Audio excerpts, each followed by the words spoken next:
grand jury is indicative that a crime was committed. Problem for the government is the jury pool on a Biden judge. No, that's not the way it goes. And the grand jury in Virginia threw out one charge and was very close on the other two. So I wouldn't read anything into that. Ed on the message board. This indictment is victory enough. Comey's career and reputation are ruined. Other government servants have been put on notice. President Trump should keep his mouth closed, but we know he won't. Okay, I'm not going to argue with that assessment. I don't think Comey's got much support at all among anybody except the media. Media likes him because they want Trump to lose. Dennis, concierge, a member. A full-fledged trial must go forward because the grand jury found the charge worthy. Whether it leads to conviction or not, the process will shed sunlight on what took place, perhaps lead to the indictment of others. Okay. I'm not opposed to any of that. I think Americans should know the truth about the former FBI director and his merry friends. Donna Leanick, Prosper, Texas. You're correct, Bill, about Jasmine Crockett not supporting her district. A Dallas organization I belong to is bipartisan. We invited Ms. Crockett to speak. She accepted not once but twice, canceled both times. She's using the Congress to try to obtain fame. That's what this woman is doing, just like Ocasio-Cortez. Drew Lyon, Wickenburg, Arizona. Is there a possibility of a progressive liberal factor behind food prices not going down? No. Nope. It's supply, demand. Some people are gouging in the food chain. The Secretary of Agriculture should get involved here. In a moment, something you might not know. Cold and flu season coming on up. We all know it. And it really is nothing to take lightly. So when people start getting sick all across the country, medications disappear. Everybody wants it at the same time. So it's very, very smart to have a pharmacy you can count on, like All Family Pharmacy. Right now, they're helping Americans get ahead of the curve with 10% off antibiotics, antivirals, other essentials. You know how important it is to have the right meds when you get sick, particularly when your kids get sick. You don't want to be going into the doctor's office, spending all the time. You want to have them at your home. So if you have a few months supply, you don't have to worry. And that's what we're doing here. If you believe in medical freedom, okay, and taking care of your family, as I do, this is the pharmacy for you. So please go to allfamilypharmacy.com/Bill.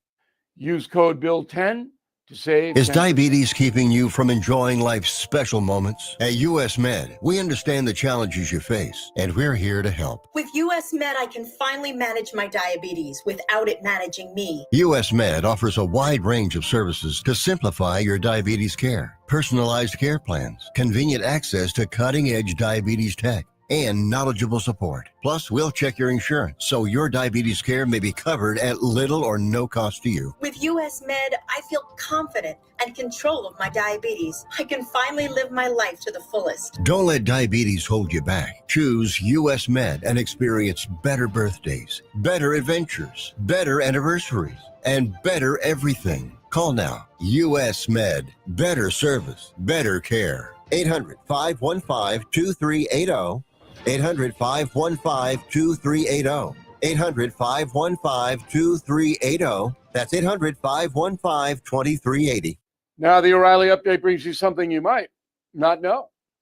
137 years ago this evening, the desecrated bodies of two prostitutes are found in London.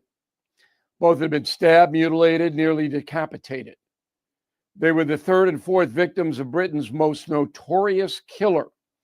Here is the story of Jack the Ripper. In Victorian England, London's East End was a busy slum, home to 1 million residents. On August 31st, 1888, police found the Ripper's first victim behind a butcher shop. Fitting.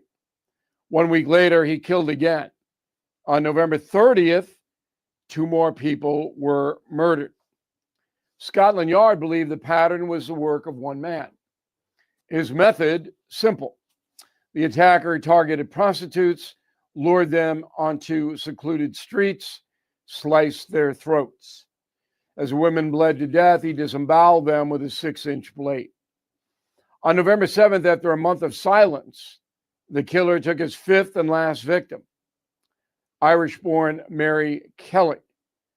Of all the corpses, hers was the most mutilated. The Times of London labeled the murders the Autumn of Blood. As quickly as the crime spree began, it ended. Jack the Ripper disappeared. In 1892, with no leads and no more homicides, the Ripper's file was formally closed. And here's something else you might not know. Without modern technology like DNA, forensics, even fingerprints, hundreds of names have been put forth as possible suspects.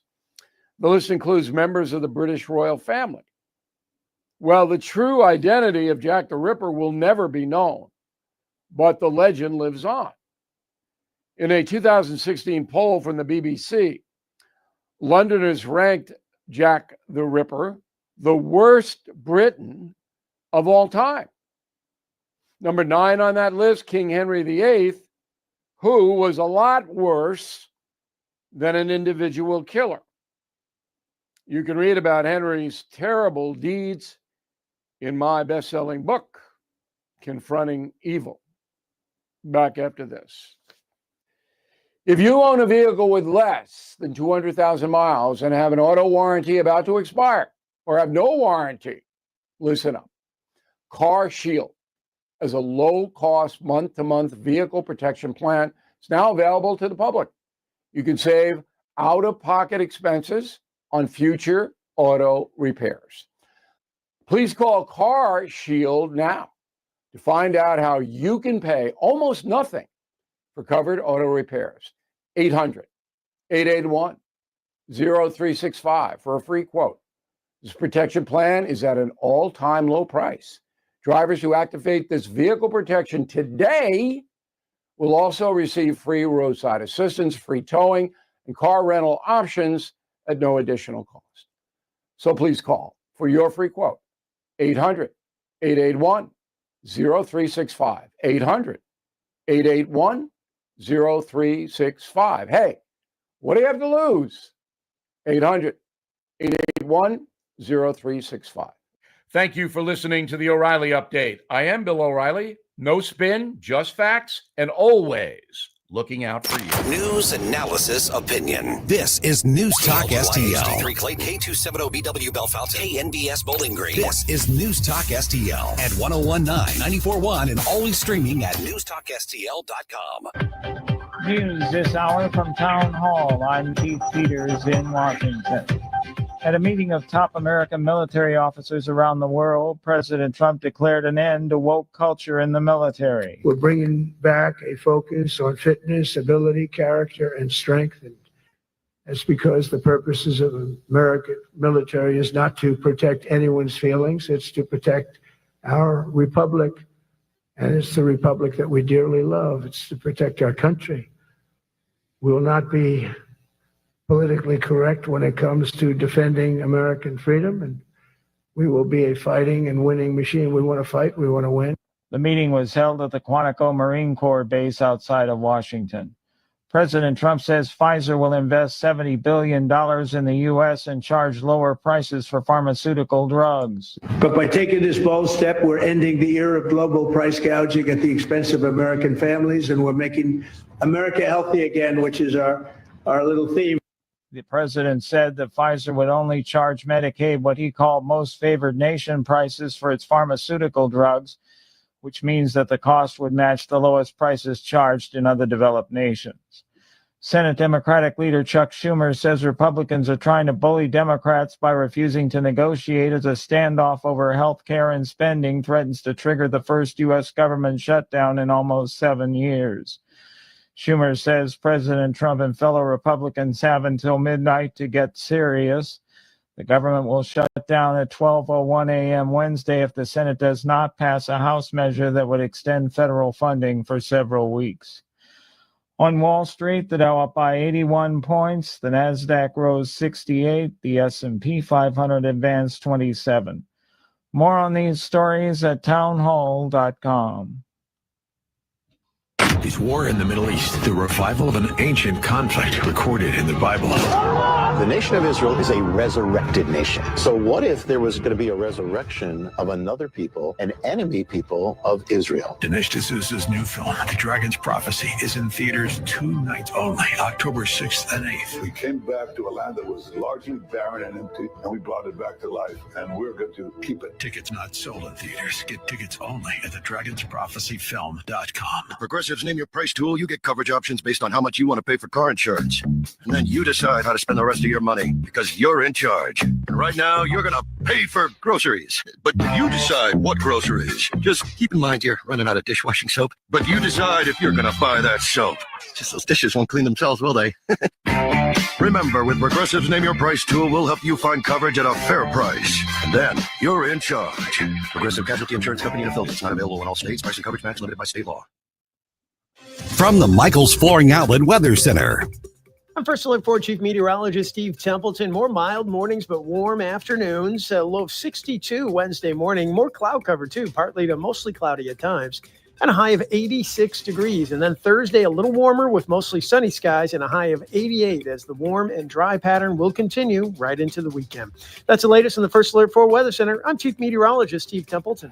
This hour of News Talk STL is brought to you by Rodney and Jen Wallner and the entire Wallner home selling team at Berkshire Hathaway. Call them today at 314-810-SOLD. 314-810-SOLD.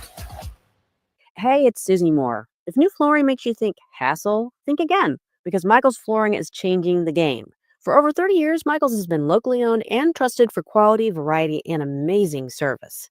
Whether it's carpet, hardwood, laminate, luxury vinyl, or ceramic tile, their expert team makes installing new floors exciting, not stressful. That's why customers keep coming back. Visit Michaels Flooring at St. Peter's, Starting Prairie, Creve Coeur, or online at igotfloored.com. That's igotfloored.com. From home improvement to replacement, do-it-yourself electrical projects can be shocking. That's where Grasser Electric can help. They've been lighting up St. Louis for years. From ceiling fans and dimmer switches to repair or replacing your electric. No job is too big or too small for your home or business. Grasser Electric will even install emergency backup generators. So call Grasser Electric today before the sparks start to fly. 636-441-5200 or go to grasserelectric.com. Whether at home or at work, you're mobile. So when you're mobile, stay mobile. Keep St. Louis's home for conservative talk with you wherever you go. Download the News Talk STL app in the App Store or at newstalkstl.com. Tim Jones and Chris Arps in the afternoon. The 9 most terrifying words in the English language are, I'm from the government and I'm here to help. The more you remove voting from Election Day, the more opportunity you're offering for people to commit fraud. Are you not entertained? Are you not entertained? I think the Democrats are so short-sighted in this tactic they have now to just cheat at any cost to win elections. You're a lying dog-faced pony soldier. You said you were, but now you got to be honest. I'm going to be honest with you. What are we doing wrong here? As a former leader in the House, I think you can put your finger on it. It's called leadership. We don't have it. Tim Jones and Chris Arps.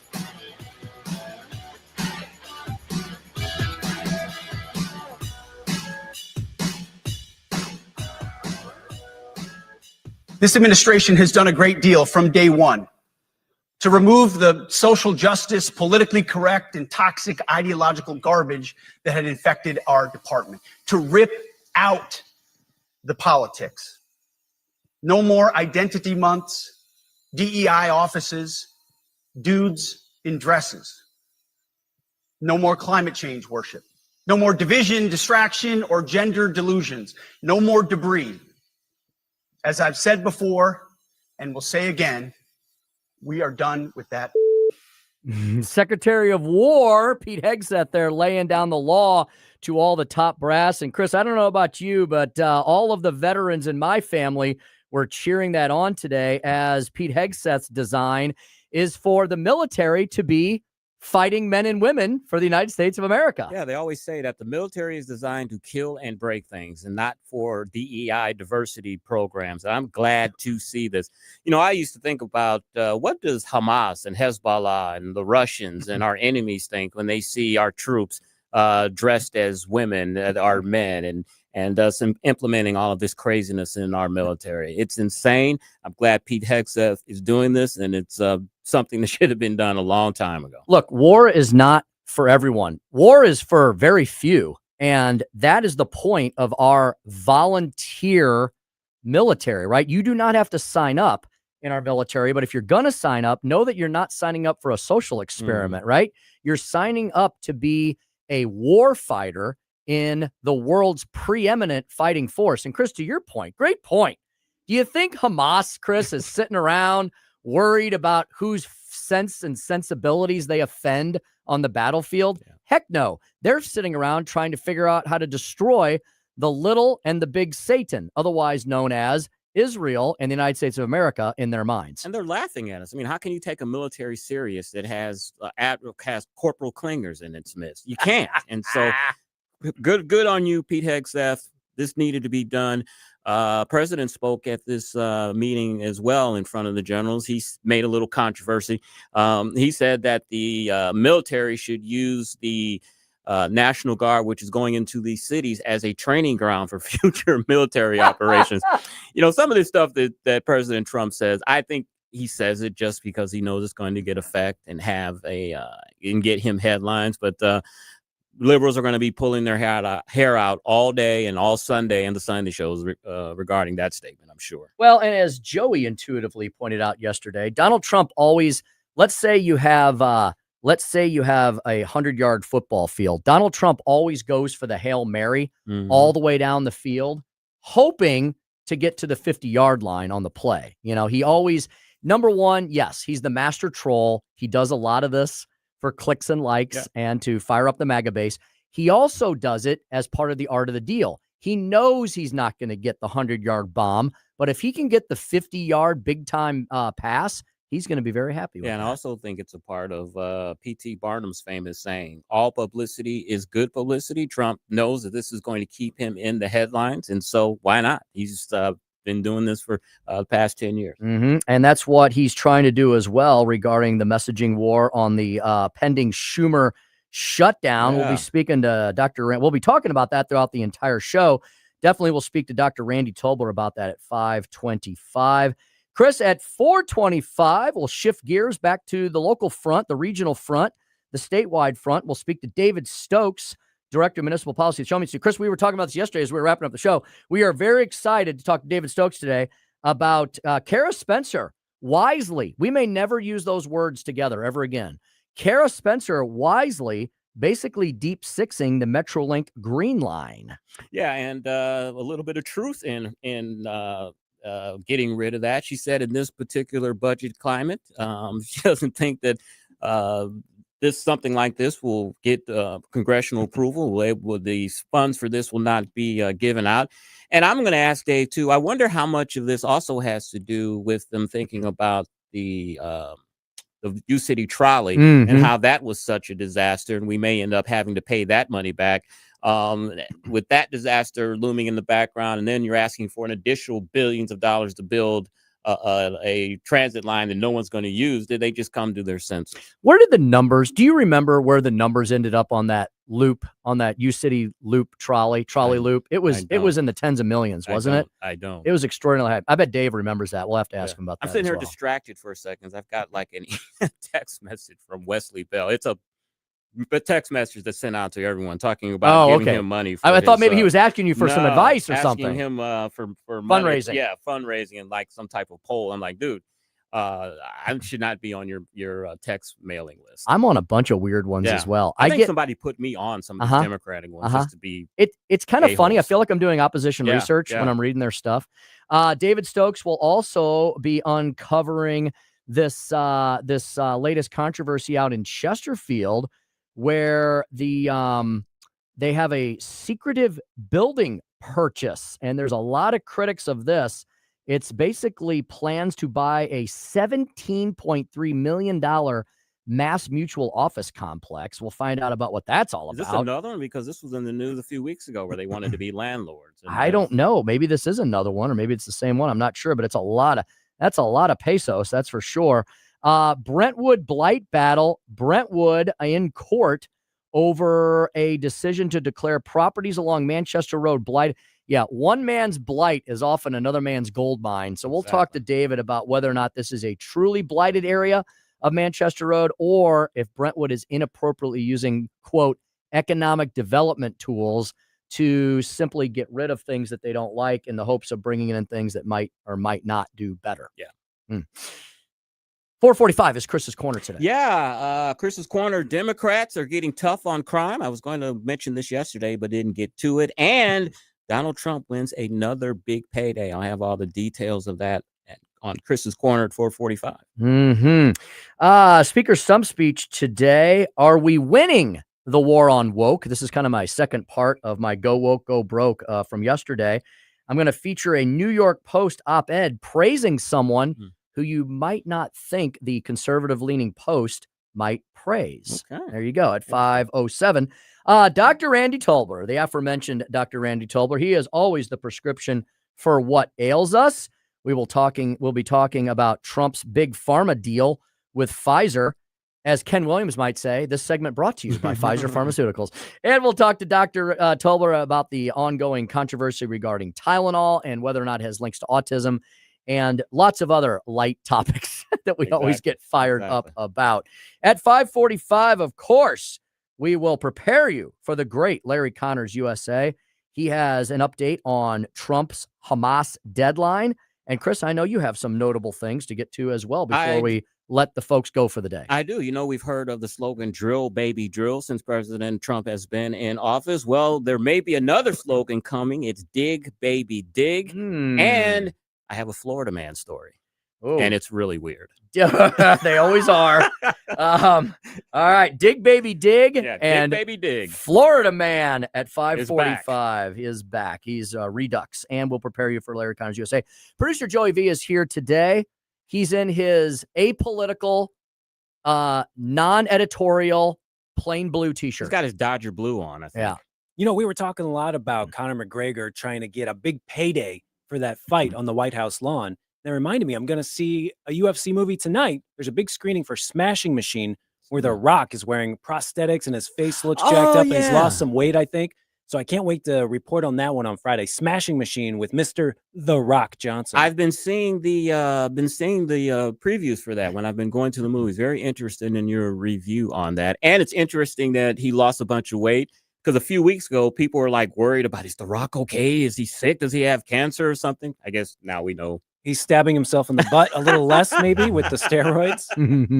Joey, that's a serious allegation. So Joey's headed to go watch Smashing Machine, which he will preview for us. He will review for us on Friday. Live at Stone Ledge Distillery. Oh, that's right. That's right. We'll have whiskey, maybe some wine, and some movie reviews. What's weird about that movie, Joey, and you were talking about he wears a prosthetic. Doesn't even look like him. It's like they couldn't find a white guy that looks like whoever they're trying to play to play that role. He is playing a real life MMA fighter, and he looks pretty close to him. He's I think black, and of course The Rock is Samoan. Yeah. So maybe they put some blackface on The Rock. I don't know. Rock is black too now. He is now? Okay. Remember Rocky Johnson, the old wrestler? Yes, from, I know. Okay, I was gonna say now. I used to watch Rocky Johnson back in the day on wrestling in the Chase, whatever it was. He's half black. Yeah, he's half Joey's, I was thinking of you last night. Speaking of special effects, I watched the end of Iron Man 3.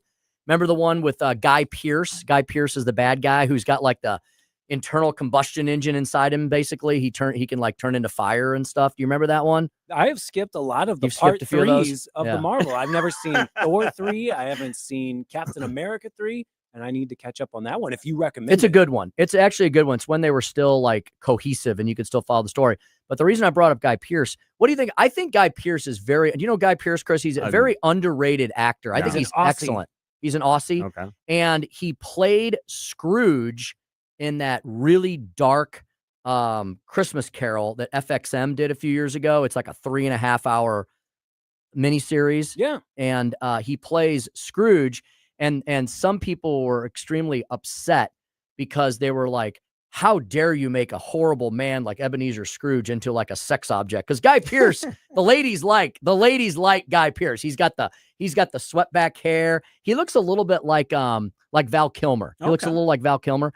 And they were like, how dare you make it like an attractive looking Ebenezer Scrooge? Anyway, I thought he was excellent. He's a very good. So he's an Aussie, huh? He's a really good character actor. He's like a Daniel Day-Lewis. Okay. You know, he becomes the character. And anyway, I was thinking about Joey last night because I was thinking about great actors. I love that. Thank Yeah, you. there you go. And Indeed. then I saw something, a preview. HBO is having some show on superhero. What's his name, Joey? The guy that Peacemaker with John Cena? That looks really lame. That's all I thought when I saw the preview. Was like, this looks really lame. It's super violent. It's also by James Gunn, who has got full control over the DC universe right now. And I think they lean into that. His costume is so stupid that when he does kill you in honor of American freedom, it's so funny. Oh, okay. And he's got a pet eagle as his sidekick. Wow. So is this a movie or a miniseries or straight to Netflix? It's season 2 of Peacemaker's on right now, but it all ties in with The Suicide Squad and Oh. Superman. Oh, okay. So And if his you've watched costume is those, it's lame. really paying off. It's been fun to follow this now that I've given up on Marvel. DC has rebuilt my love for some of this superhero storytelling. Indeed. Another thing we can talk to David Stokes about is, did you know that there's an election coming up this November where the Rockwood School District, the one that I live in, is trying to sneak past a major tax increase on the voters? Chris, they're doing it this November. They're hoping nobody notices so they can send out all the public sector union goons and the teachers unions to vote for this thing. And we'll have to ask David about that as well, because that's right. It's October 1st tomorrow, so that's right around the corner. Who has a November off year election? Well, taxing jurisdictions do, so they can sneak things past the voters. And usually municipal and school board elections like that, or dealing with schools, happen in April. I thought that was a rule that those type of elections had to be in April.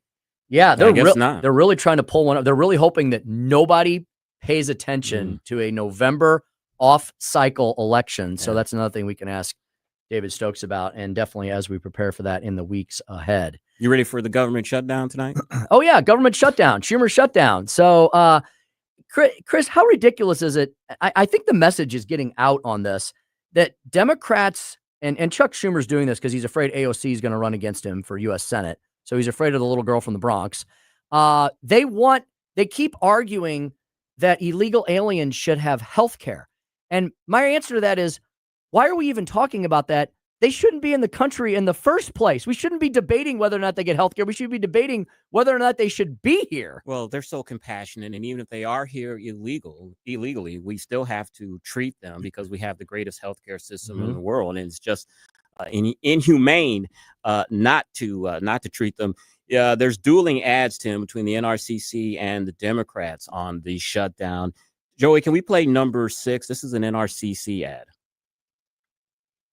It's sabotage. Democrats are threatening a government shutdown to stop President Trump's policies, like Trump's crackdown on MS-13 and violent criminals. Democrats can use our power. Democrats want to abolish ICE, allowing violent criminal or illegal aliens roaming our streets. And to do it, they're putting veterans' care at risk, while risking military pay, police, and border patrols. Crime and chaos flooding our towns. Gives us a lot more free time to make trouble. Tell Democrats, don't hold the government hostage to put illegals before us. Sounds almost like a movie trailer. It does. With the big bass there. Coming this Friday. Yep, they want hundreds of millions of dollars for illegal alien health care. They want to refund. They want to refund public broadcasting. I'd like to know where the News Talk STL check is and all that. Guess what? We're not getting one ever. And they want to refund all of the defunded DEI, CRT, and other racist programs that we were spreading, not even here in this country, but around the globe. They basically want to refund USAID. Exactly. And if we have time, Joey, can we play the Democrats' response, number 7?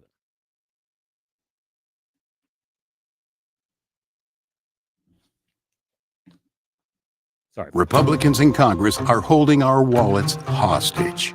Costs are rising on almost everything. They cut Medicaid, making health care more expensive for Virginia families to give tax breaks to billionaires.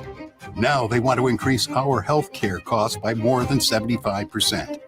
And they're threatening to shut down the government unless they get their way.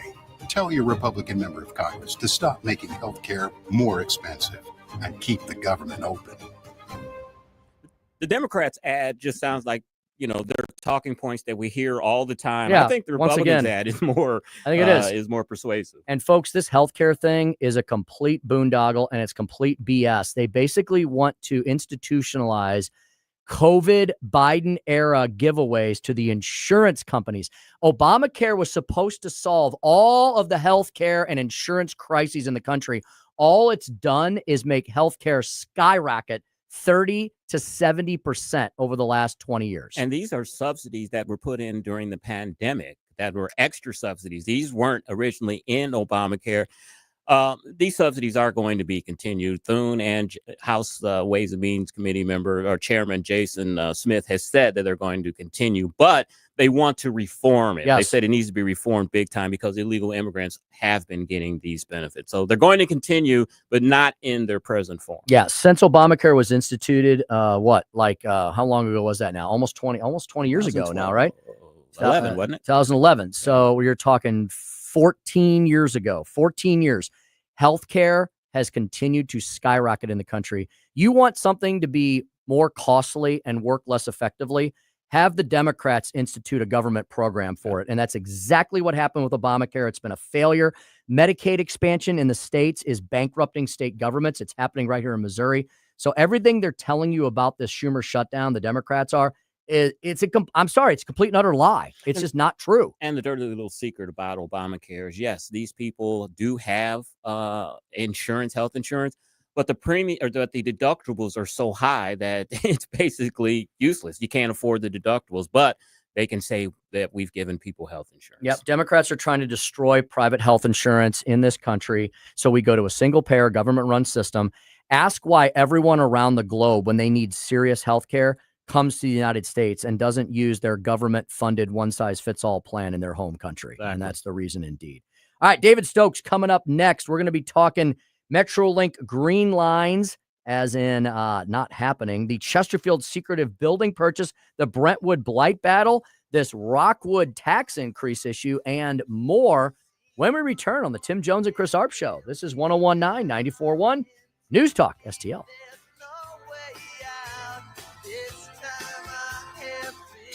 You're listening to Tim Jones and Chris Arps. Runaway train, never going back. Long way on a one-way track. Seems like I should be getting somewhere. Somehow neither here nor there. From the Michaels Flooring Outlet Weather Center. I'm First Alert 4 Chief Meteorologist Steve Templeton. More mild mornings, but warm afternoons. A low of 62 Wednesday morning. More cloud cover, too. Partly to mostly cloudy at times. And a high of 86 degrees. And then Thursday, a little warmer with mostly sunny skies and a high of 88 as the warm and dry pattern will continue right into the weekend. That's the latest in the First Alert 4 Weather Center. I'm Chief Meteorologist Steve Templeton. If you find yourself feeling out of place in the world, it's comforting to know conservative values haven't been abandoned everywhere. The far left wants to destroy conservative values in America. This is News Talk STL. Welcome home. Well, as luck would have it, I just came from Hanson's Tree Service. Had to go up and visit Chad Hanson today. They're very busy up at Hanson's Tree Service, but they're more than happy to get busier with your business. My good friend and neighbor who I've lived next to for a couple decades was asking about the arborists at Hanson's, and yes, they have them. He's having a tree problem, and he's wanting to know if he can save the tree. I said, well, just call Chad Hanson. HansonsTree.com is where you can find the emergency service line, which is also the regular service line. You can actually book an appointment online right there. So if you're super busy and you don't have time to talk to anybody, you just do it right there on the website, HansonsTree.com. You can book that tree inspection. You can book that appointment. You can call the emergency service line. You can order their organic mulch. It's absolutely fantastic. Hassle-free estimates, 6 months, same as cash financing. Make payments and more. Hanson St. Louis provides expert insured tree care, a variety of services, green resource recycling, grinding and land clearing, and so much more. It's really a great local, independently owned business. No job is too big or too small. They took a stump out of my yard a few weeks ago and cleaned it up. It was as if a tree was never there. So we're going to put some nice grass there, maybe replant the tree at some point. But they can do it all, whether it's trees, whether it's shrubs, whether it's mulch. If you've had a bunch of damage this summer with some of the storms, get Chad and the gang out there before the winter weather comes in and really wreaks havoc on things. 24/7, like I said, they're always available at hansonstree.com. That's hansonstree.com. If you're living with dry age-related macular degeneration or dry AMD, you may be at risk for developing geographic atrophy or GA.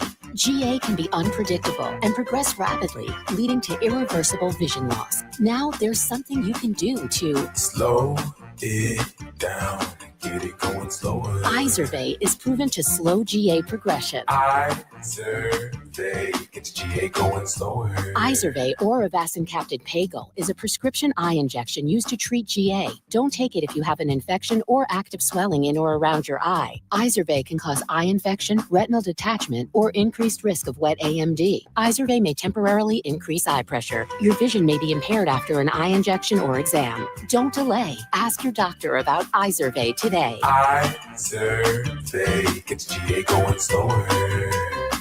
Visit Izervay.com. That's IZERVAY.com. This hour of Jones and Arps is brought to you by Stifel. Contact your Stifel financial advisor at stifel.com. That's STIFEL.com.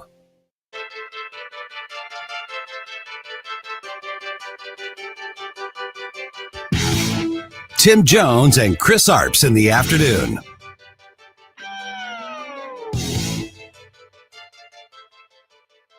The city of Brentwood is celebrating a legal victory tonight over blighted properties. Businesses in the Manchester corridor have been fighting the city in court over a 2023 study designated the area as blighted. City officials say a judge has ruled in Brentwood's favor. In a statement, the city says, quote, "From the beginning, our focus has been and will be continue to be the betterment of the Brentwood community and the St. Louis region as a whole. The redevelopment of Manchester Road is a critical part of that effort." 429 on the Tim Jones and Chris Arps show. And Tim, my church is right there at on Manchester in Brentwood, and go there every Sunday. And the area doesn't look very blighted to me. Well, maybe you shouldn't be hanging out in these horrifically blighted areas. Chris, I know the area you're talking about. Yeah. I don't think it's blighted at all. Yeah, let's bring in Dave, see what he thinks. David Stokes over at the Show Me Institute. In high school, you talk about spike. I had a very short spike. It was I like knew this. there's a spike somewhere in that stuff. It wasn't very punky. It was more Leave It to Beaver-ish, maybe. I give a quick shout out to my church, the Rock Church of St. Louis, right there in Brentwood on Manchester. Doesn't look very blighted to me. David Stokes, how are you, my friend? I'm doing great, gentlemen. It's not blighted in the slightest. It's a lovely area. It's a successful area, a prosperous area. Just by this standing, and I'll get into it a little more in a second, you get to the point, and we've been saying this for years, there's really no part of Missouri that can't be declared blighted by a municipality if you want to. The standards are so loose and so arbitrary that anything can be blighted. And so that's the best defense I have for the judge's ruling, which I find to be very unfortunate and disagree with. But look, that the law does give cities, unfortunately, that wide latitude in declaring what they want to be blighted and what not. So from that perspective, you can see that maybe the judge made I don't want to say they made the right ruling. They made a defensible ruling there. But unfortunately, in her ruling, which I've read, they talk about how they walk the area, and it certainly shows many signs of blight and all that. And that's just preposterous. I mean, you'd have to be like the Taj Mahal to not be declared blighted by these standards. And if there's going to be any cracked paint or chipped paint or anything that's not perfect in a commercial area or residential area, that the city can just declare it blighted and be taken if you don't agree to sell. And it's very, very unfortunate. I'm delighted to know that the Institute for Justice and their clients along Manchester Road there in Brentwood, an area I know very, very well, is they're going to appeal, and hopefully they'll have much more success on appeal. David, you speak of the Institute of Justice. I've got something here on my phone. The business owners dispute the characterization. They say their properties are well maintained and they've never received any violation notices. Is there an appeal for these business owners, or is this just it? Well, Tim can chime in as the lawyer here. No, I'm sure there's an appeal. I mean, there's always an appeal that the judge is interpreting the law incorrectly, or however you want to do it. Again, Tim, jump in any moment here. But the property owners, the businesses are absolutely right. The idea that these things are blighted is insane. They're very nice businesses. They're successful businesses. They don't want to sell, or they don't want to move. And the idea that any municipality, whether Brentwood or any others, can force them to do so is, I think, just terrible. It's no different than when University City used eminent domain to take over some commercial property near where we live, Chris, at Olive and 170. And also there's also that even the threat of eminent domain gets people to sell who might not want to anyway, because they don't want to go through the fight. They don't want to deal with the hassle. So this is just why this abuse of eminent domain, and this is a perfect example of it, even though the judge says, look, it hasn't happened yet, but everybody knows that the blight designation is there to give the city that authority to do eminent domain if it chooses eventually to do so, and that puts the private parties at a competitive disadvantage here. And they don't want to sell anyway. It's all just awful. Yeah, David, shouldn't we have to do things the old-fashioned way? We should have to buy people out, right, if we want to put something else in there. And doesn't this beg the question that maybe the legislature needs to look into these blight/eminent domain statutes and do some reforms, right, David? We always need to reform the tools of government on the books so they're not abused, like apparently this is being abused in this situation. And buy them out at fair market value, too. Indeed. Or not have the right to do it at all if they don't want to sell.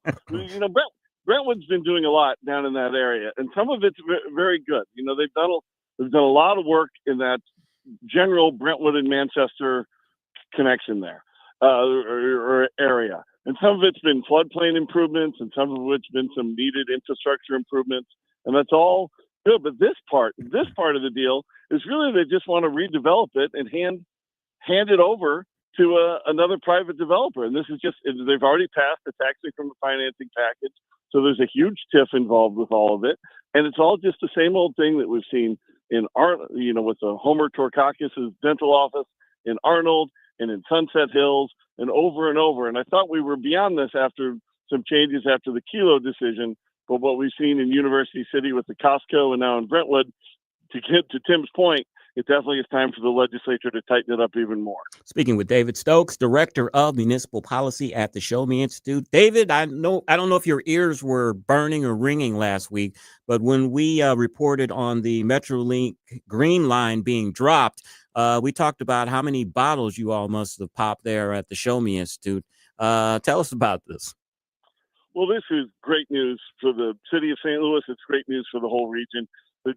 Finally, the city, who suspended the application a few months ago, has just canceled their application to the federal government for funding of the Green Line of Metrolink extension. And what was the cost of this going to be, David, if I may interrupt you for a sec? What was the cost here?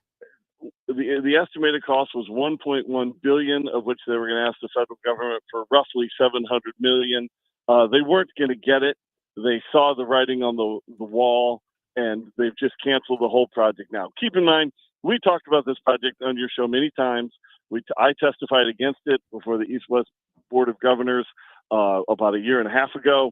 It's a terrible idea.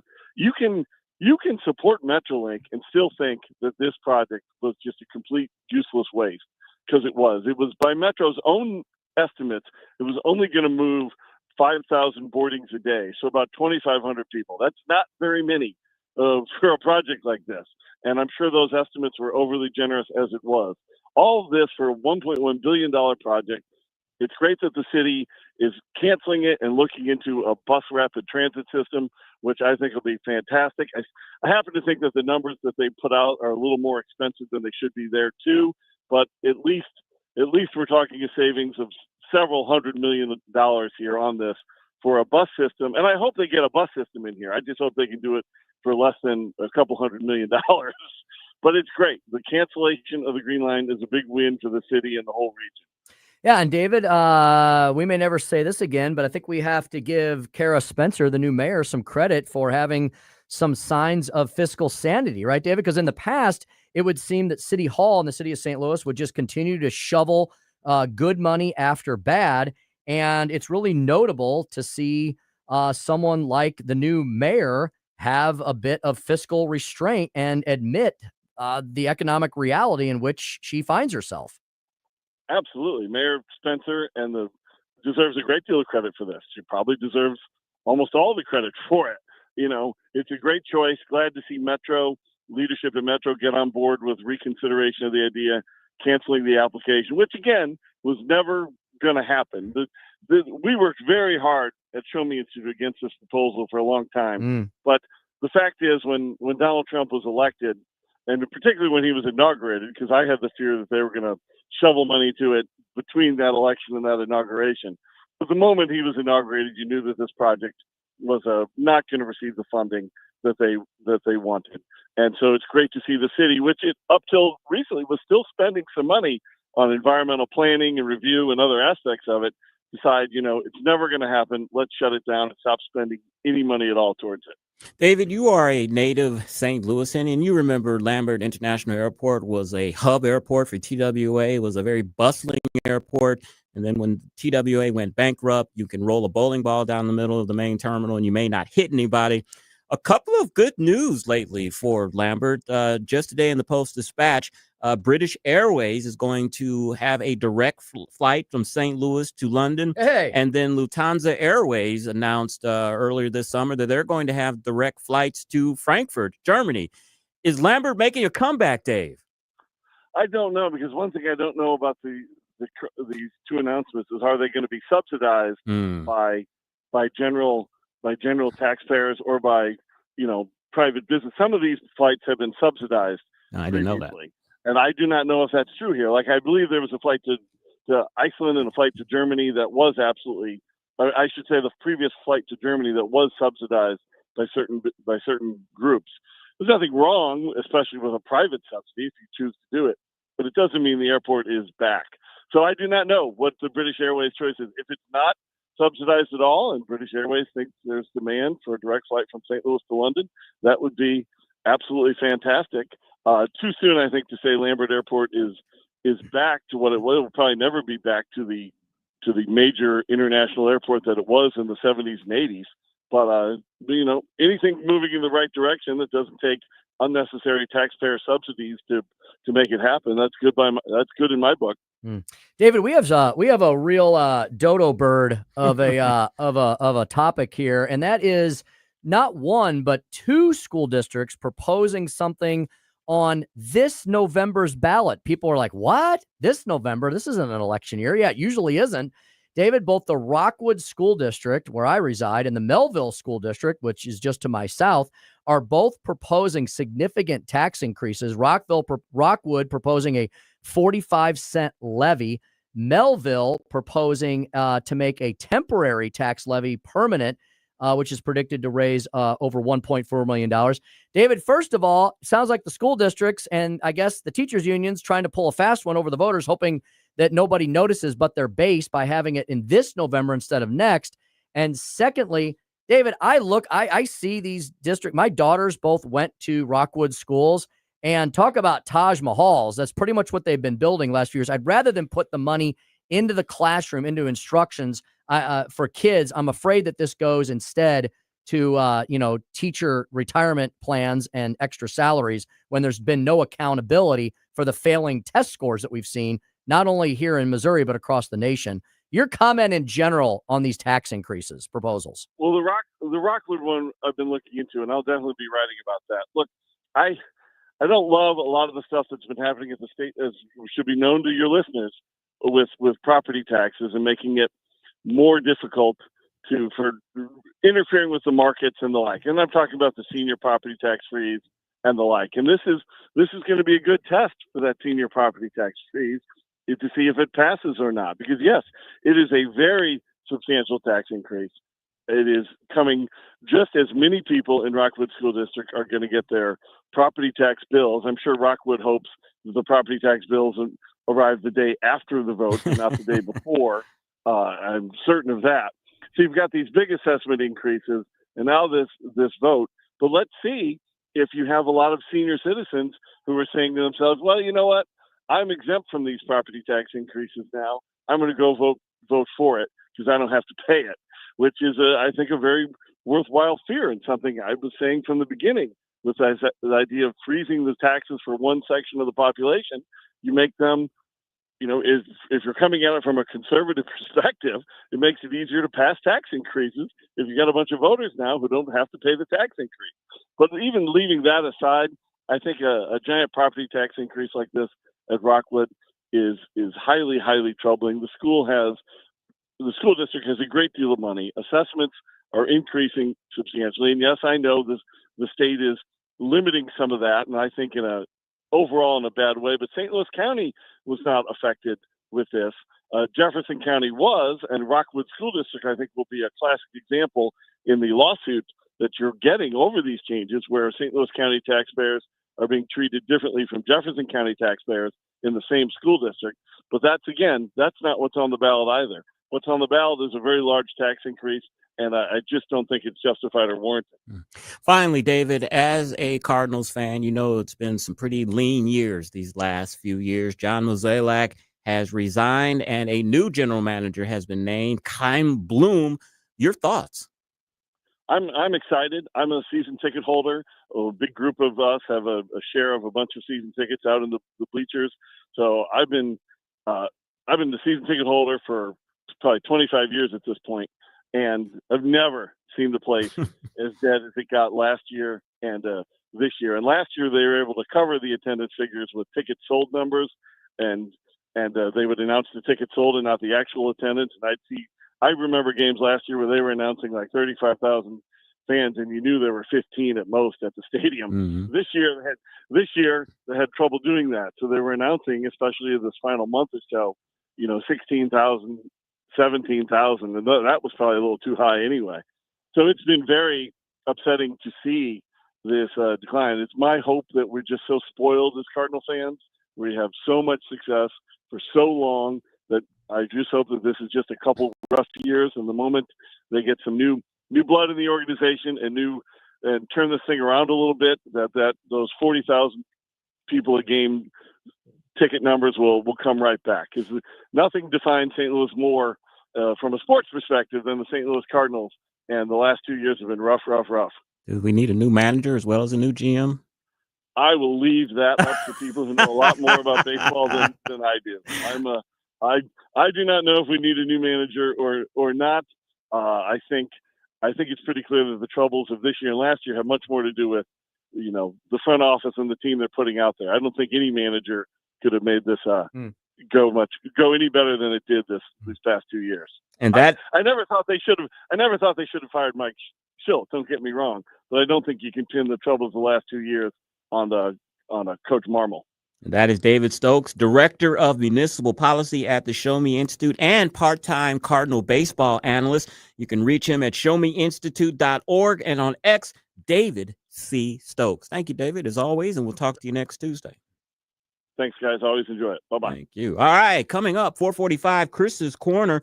Are the Democrats getting tough on crime? And the president wins another big payday. We'll have all of that next on the Tim Jones and Chris Arps Show on 101.9, 94.1 News Talk STL. It's the Tim Jones and Chris Arps Show.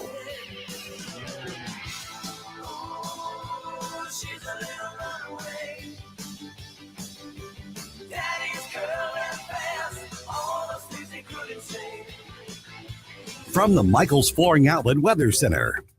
I'm First Alert 4 Chief Meteorologist Steve Templeton. More mild mornings, but warm afternoons. A low of 62 Wednesday morning. More cloud cover, too. Partly to mostly cloudy at times. And a high of 86 degrees. And then Thursday, a little warmer with mostly sunny skies and a high of 88 as the warm and dry pattern will continue right into the weekend. That's the latest in the First Alert 4 Weather Center. I'm Chief Meteorologist Steve Templeton. News, analysis, opinion. It almost seems common sense, but, alas, common sense isn't so common these days. News Talk STL. I want to tell you about the Wallners, the Wallner Home Real Estate Team at Berkshire Hathaway. Getting my little notes here about the Wallners. The Wallners can be reached at 314-810-SOLD. That's 314-810-SOLD. Rodney and Jen Wallner, your one-stop shop for all your real estate needs. And guess what? You can use them on both sides of the river. Yes, they're licensed in both Missouri and Illinois. They'll offer you a flexible commission plan that will be tailored to your family-specific needs, not some cookie-cutter boilerplate model. So many approved home buyers, they'll guarantee to obtain you an offer. They're a husband and wife team. You get a unique family perspective, not just that of one agent. There's no obligation. There's no long-term commitment. If you change your mind, went out of that agreement, you can. You can come back later when you're ready to sell your home. Call them, 314-810-SOLD. Jamie Ullman now working with the Wallners. What a fantastic team that is. That's a priceless team. 3 for the price of 1. With Rodney and Jen, you get that unique husband and wife family perspective at the same time, not just that of one agent. That is awesome in and of itself. I would stress to you that as we head into, look, this is becoming like, this is, after Labor Day, before Christmas, this is the sweet spot for real estate deals. Don't miss the train. Call the Wallner Home Selling Team today. Get a free listing consultation. You will sell your home with the top producing real estate team of Rodney and Jen Wallner. They're at 314-810-SOLD. That's 314-810-SOLD. Located in the heart of St. Charles, Kevin's Guns is your family-owned destination for all things firearms. Whether you're a collector, hunter, or military enthusiast, we have it or can get it for you. From new to used rifles and handguns in every style and caliber, our friendly and knowledgeable staff is here to help educate you and ensure you make the perfect choice for your needs. Buy, sell, or browse our incredible selection at kevinsguns.net or call 636-493-1195. Kevin's Guns, where gun enthusiasts come home. For 100 years, Tom Shaw Realtor is helping folks buy or sell, but also helping the community. He wanted this paid commercial to promote the Tom Shaw Walk for Alzheimer's, Sunday, October 12. More details at shawrealtors.com. I am an atheist. I really am a liberal, but I'm also a conservative. No matter your side. I'm a Democrat. I'm just a bit angry, frustrated conservative. No matter your inclination. I'm probably a liberal, maybe more in the middle. We're here for your place to talk about it. I'm the progressive liberal Democrat that you said is afraid to call you. St. Louis is #1 for conservative talk. I'm sure we'll have a robust conversation. News Talk STL. On the next Larry Connors USA. More blue cities and states are fighting against Trump, sending in the National Guard for illegals. Larry Connors USA. Now weeknights 6 until 8 on News Talk STL. This hour of Jones and Arps is brought to you by Stifel. Contact your Stifel financial advisor at stifel.com. That's STIFEL.com.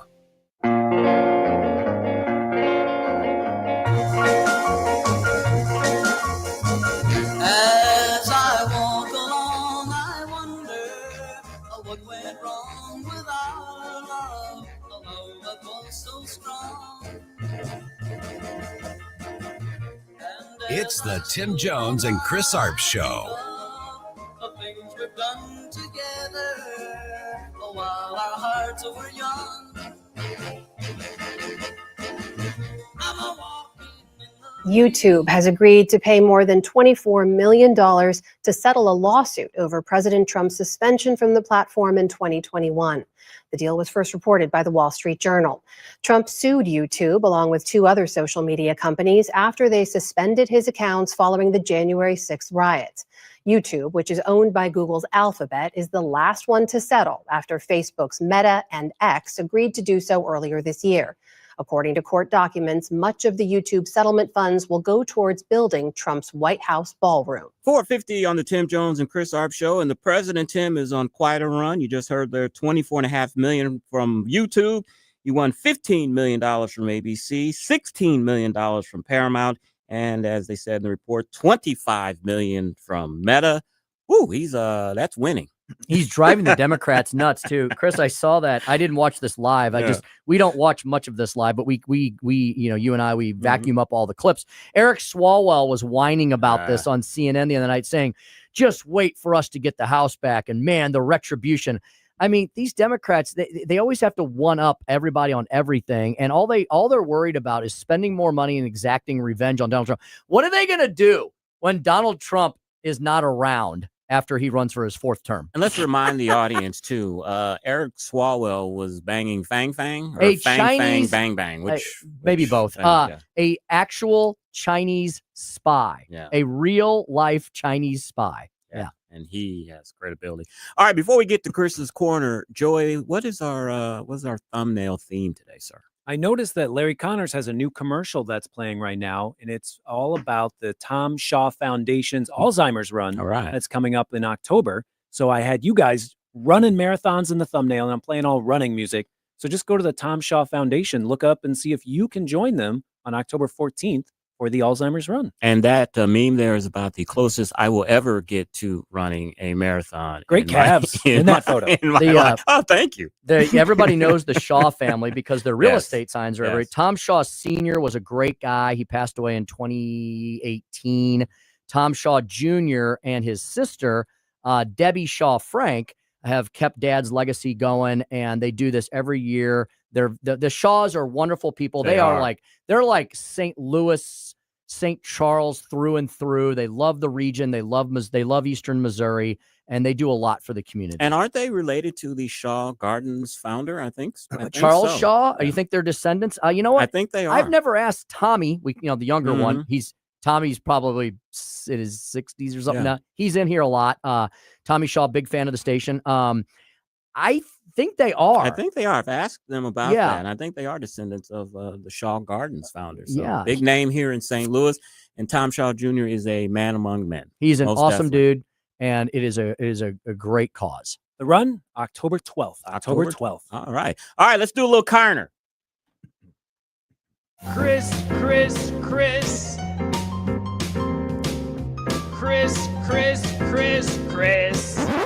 And if you don't know, now you know. And now, Chris's Corner. Well, the government is scheduled to shut down tonight, and I'm wondering if this is a good idea for the Democrats. A latest Quinnipiac University survey finds only 30% of voters have a favorable view of the Democrats. This is the lowest favorability rating for the Democratic Party since Quinnipiac University poll began asking voters this in 2008. So good luck with that, Democrats. Hey, are the Democrats, are they getting tough on crime? New Mexico Governor Michelle Lujan Grisham, she's ordered National Guards to Albuquerque, one of the nation's most violent cities, to help police with crime.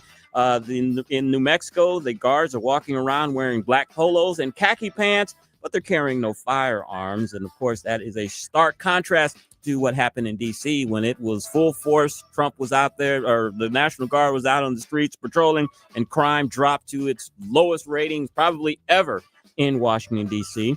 You have Philadelphia Mayor Sherelle Parker, whose tough on crime approach was credited with helping her defeat a more progressive rival in 2023. In New Jersey, the Democrats in the state assembly have proposed a bill that would punish parents up to 6 months in jail and a $1,000 fine if their minor children join mass fights or riots. That's in an effort to stop the increasing violent gatherings of youth. And in California, Democrats are mulling a bipartisan plan, anti-crime ideas, after voters last year approved increased prison time for some nonviolent offenses such as shoplifting and drug abuse.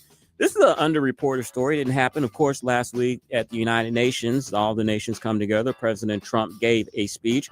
Well, an official that was working for the HHS was assaulted there at the UN. Quote, this is a statement from the White House. Quote, an HHS official was followed into a bathroom, recorded, physically assaulted, and verbally accosted by a deranged leftist at the UN who somehow entered the venue past multiple layers of security. White House Deputy Press Secretary Annie Kelly, she told Fox News Digital this. Also, she said, thankfully, the official is safe and the lunatic was arrested, but this is part of a disturbing and dangerous set of failures by the UN after their sabotage of President Trump ahead of doing the speech. And officially, Florida has officially handed over land for the Presidential Trump Library. It was a unanimous vote.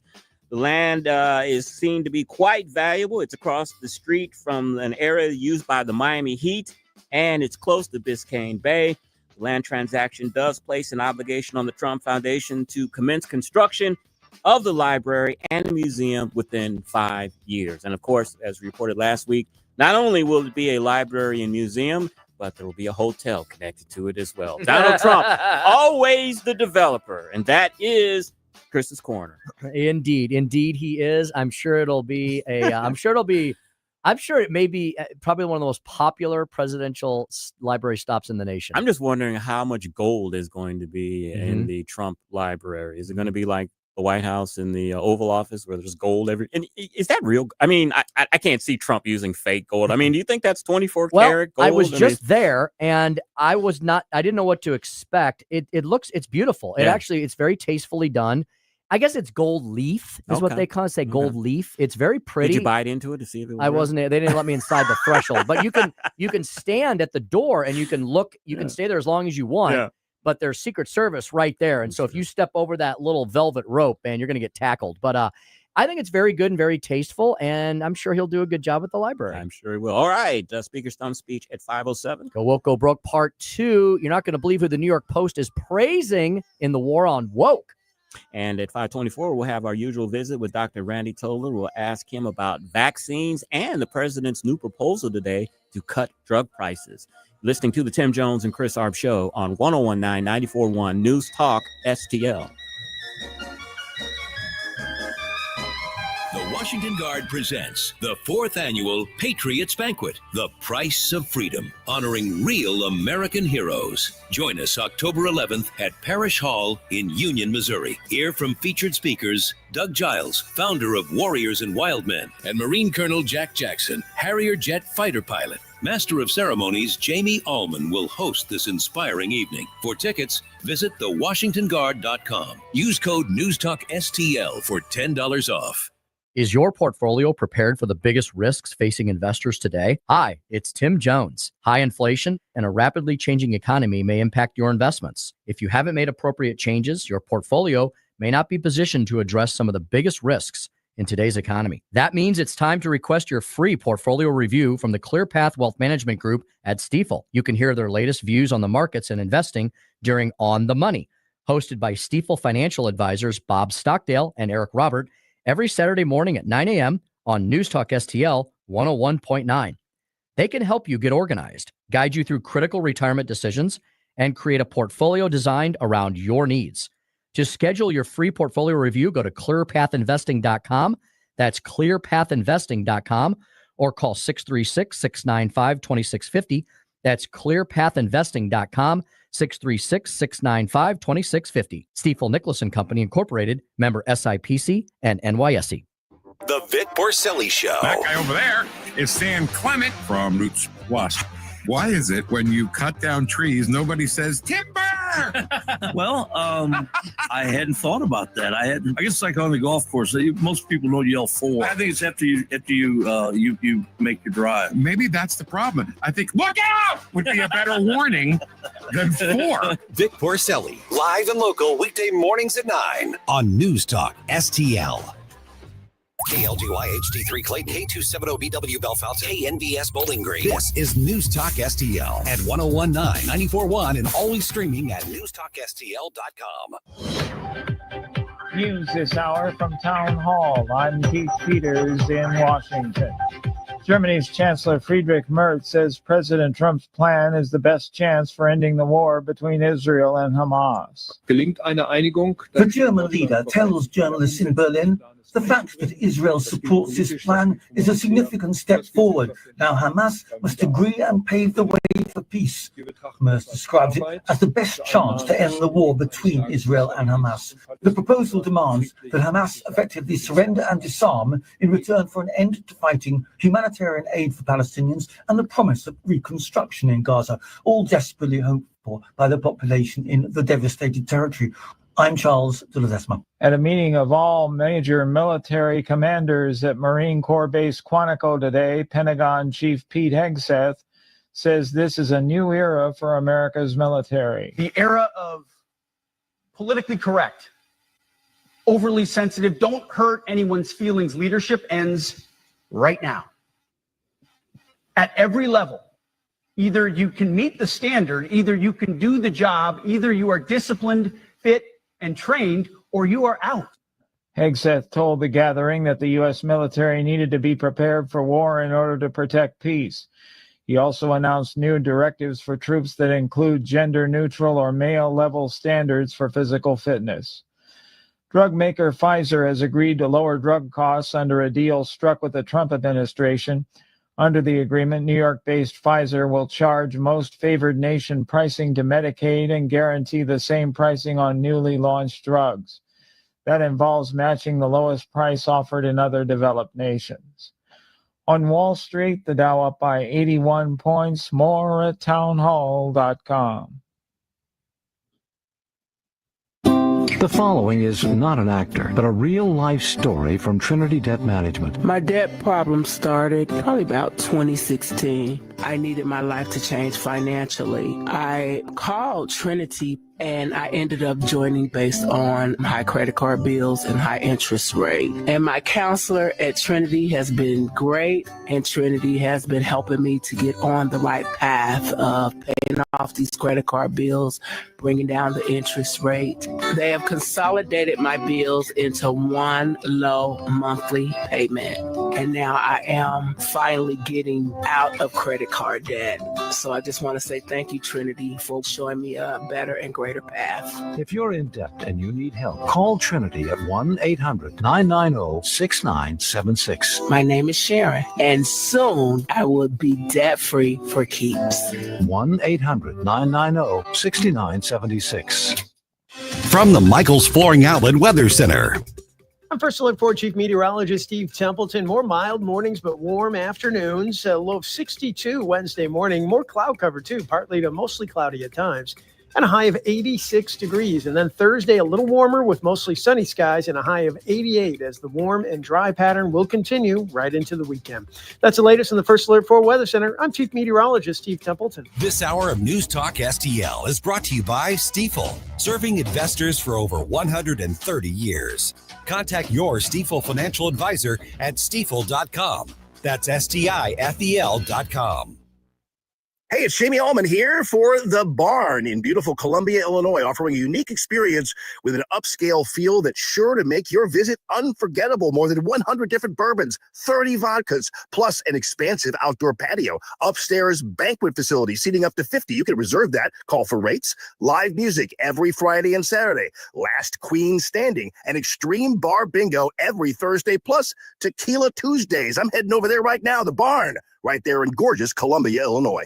Now you can fly anywhere in the world and pay discount prices on your airline tickets. Book a flight today to London, Paris, Madrid, or anywhere else you want to go and pay a lot less guaranteed. Call the International Travel Department right now at Low Cost Airlines. 800-515-2397. 800-515-2397. That's 800-515-2397. Number one for live and local conservative talk. I want to know what's happening here. That's how I stay informed. I put America first. All the local content. 1019 and 94.1. St. Louis is number one for conservative talk. I love these people. News Talk STL.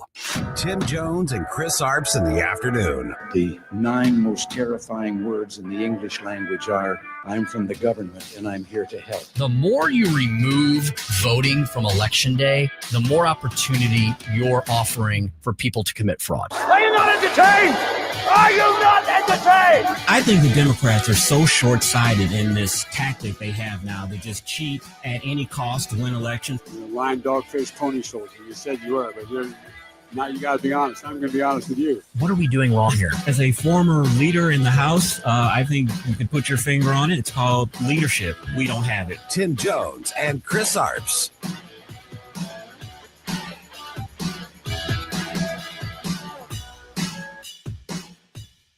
We'll probably have a shutdown because one of the things they want to do is they want to give incredible Medicare, the Cadillac Medicare to illegal immigrants.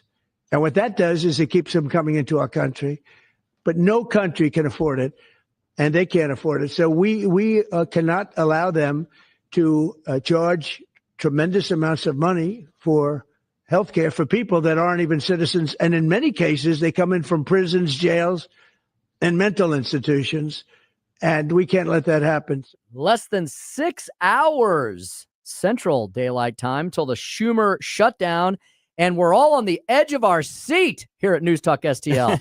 Or maybe we're not, Chris. Chris, I don't really see anybody lighting their hair on fire about this one. It's pretty much up to the Democrats if they can figure out their own internal divisions, whether they want to pass the clean. Wasn't it Democrats, Chris, that always demanded these clean CRs? Well, they have one right in front of them. They can vote on any minute that they want to. One of the talking points Republicans are using that under Joe Biden's presidency, Senate Republicans voted 13 times for a clean CR, ending a filibuster and funding the government. 13 times, Tim, they've done that. Also, too, it was reported and kind of embarrassed Chuck Schumer. He floated a week-long stopgap funding bill to his members. It got out, and the progressives almost ripped him a new one because it looked like he was caving. Chuck wants to cave. He knows this is not going to be good for the Democrats. And I think the fact that he was trying to float a 1 week stopgap funding bill shows that. Mm-hmm. Yeah, I mean, the polls seem to be moving into Republicans' favor. There was one, Chris, that you were talking about earlier. Even the New York Times is starting to show that things are seeming to turn the Republicans' way. New York Times Siena poll, views on whether Democrats should or should not shut down the government if their demands are not met. See, Chris, it's all about how you ask the question, right? Yep, always. And this one's almost identical to the Quinnipiac one that you mentioned earlier. All respondents, only 27% say Democrats should shut down the government. 65% say they shouldn't. Amongst independents, only 32% of independents say Democrats should shut down the government. Nearly 60% say they shouldn't. And Chris, even amongst Democrats, it's almost 50-50. 47% of Democrats say they should. 43% of Democrats say they shouldn't. Right. So when you couch the question the right way, when you actually frame the question in the reality in which we're living, most people say, no, Democrats should pass the clean CR and let's move on. And they should. And, we talked about the Affordable Care Act subsidies that were put in during the pandemic. They're probably going to be extended.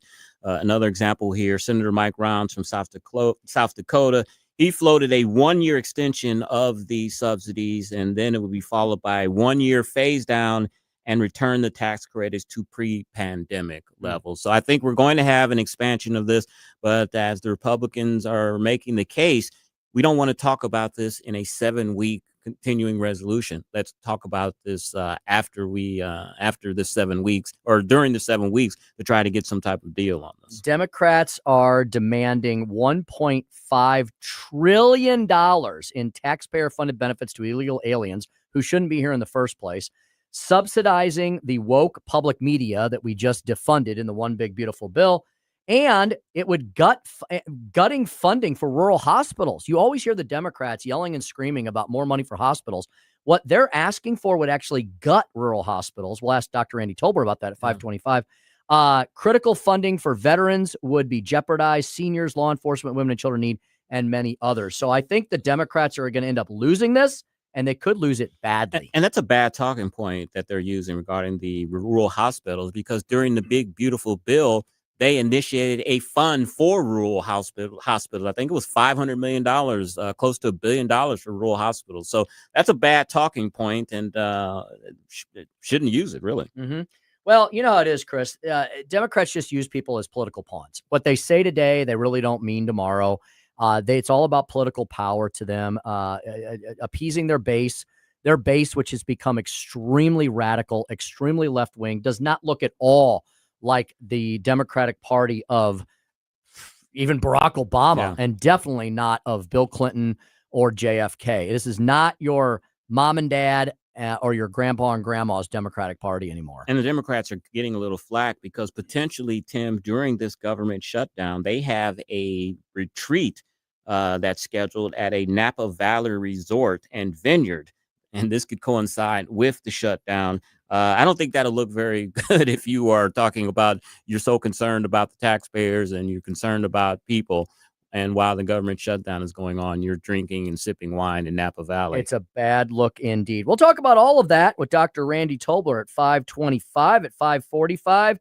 Chris is going to tell you why we should dig, baby, dig. Dig, and baby. A new Florida man story Yeah. that may top everything you've heard to date about the Sunshine State. Really weird story. Well, we could call him Dr. Larry Connors. Larry Connors USA comes at you at 6:05 p.m. Go nowhere. He's got an update on Trump and the Middle East Hamas-Israel deal and a heartbreaking story of a father whose child was killed by an illegal alien. We'll remind you about all of that at 5:45, coming up at 6:05. And speaking of heartbreaking, you remember the shooting at the ICE facility in Dallas or in Texas. One of the detainees died. It was reported today by his family that another detainee has died as well. So that's 2 people that have been killed by this madman. And once again, Democrats railing against law enforcement, especially the men and women who serve us bravely in ICE. All right. Yesterday, talked a little bit about going woke, going broke. I've got a follow-up on that. From an unlikely source, you're not going to believe who the New York Post has hailed and celebrated in the war on woke. That's the subject of today's Speaker Stump Speech. Listen to me, listen to me. I'm very consistent. I'm a very stable genius. It's time for the Speaker's Stump Speech, sponsored by Hanson's Tree Service at hansonstree.com. They'll start talking about, illegals. Sooner or later, they'll probably go after transgender too. But at the end of the day, when those notices show up at those people's houses that their healthcare rates are about to triple, they're not going to care about all of that stuff. They're going to want to know how they can make sure they can maintain healthcare services for themselves and their families. That's some random Democratic congressman talking about the fact that he thinks that Americans don't care if we spend taxpayer money on illegal alien healthcare and if we spend taxpayer money on transgender surgeries. I would say, au contraire, mon frère. Americans care very much about that. They went to the ballot box last year in droves, delivering a popular vote victory for a Republican president for the first time in 20 years, because that's how far Democrats have slipped and fallen off the left-wing lunacy edge. Americans do care very much. They do not want taxpayer funds going to illegal alien healthcare. They want taxpayer funds going to veteran health care. How about just American health care in general? All this yelling and screaming about health. How ridiculous of that is it for Democrats to argue that there's not enough money for actual American citizens and access to health care, and at the same time arguing we need to expand those services to illegal aliens? Maybe there's not enough money for American health care because of the fact that they want to fund non-American health care. They want to fund health care all over the planet. Democrats literally think, these leftists do, that money grows on trees. And if we can't find it on the nearest shrubbery, we'll just continue to print it and borrow it from our existential enemies like China and others. The New York Post pointing out that in the war on woke, there's some unlikely, in this case, heroines. People who are definitely not conservatives, maybe not even libertarians, more of on the liberal side, but they have spoken up vociferously against the war on woke. It's not just Americans that had enough of this. Apparently, it's people all around the world. Coming from this lady from across the pond, you know her well. She's the one who started it all with the Harry Potter franchise, J.K. Rowling.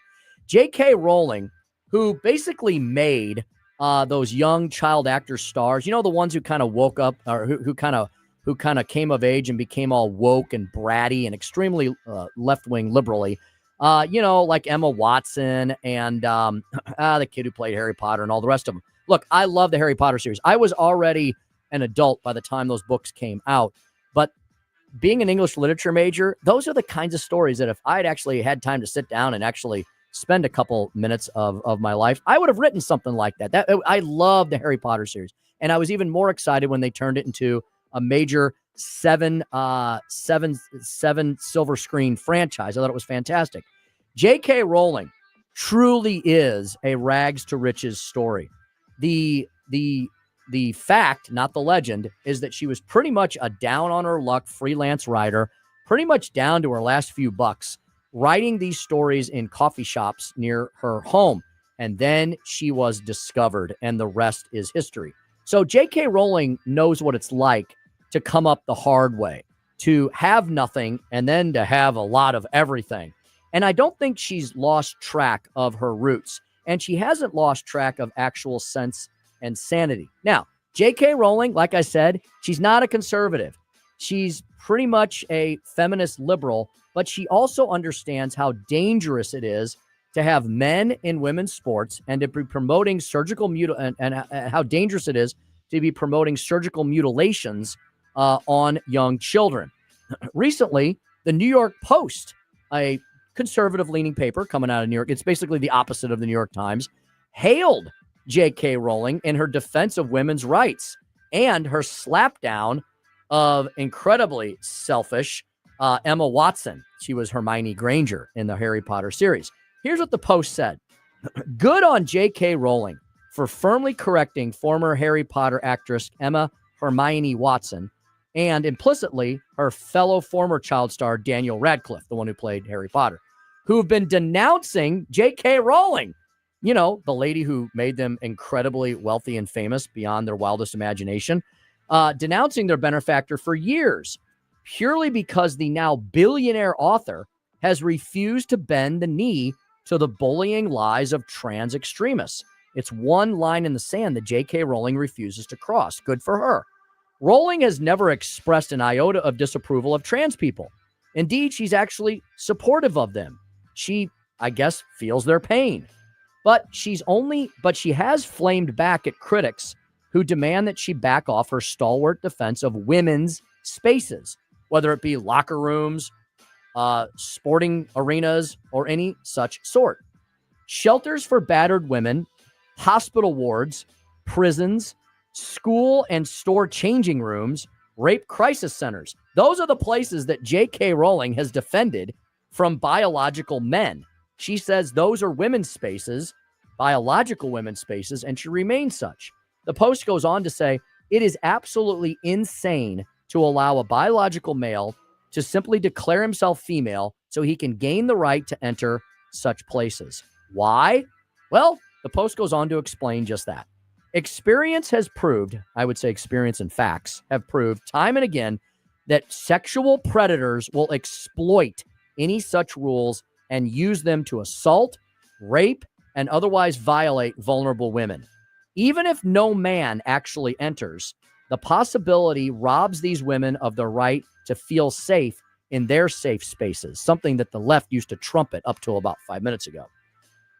J.K. Rowling understands these realities in part because she knew hard times before her epic success. Unlike all of these child actors who are now grown to adulthood, who rose to their riches playing characters that J.K. Rowling created.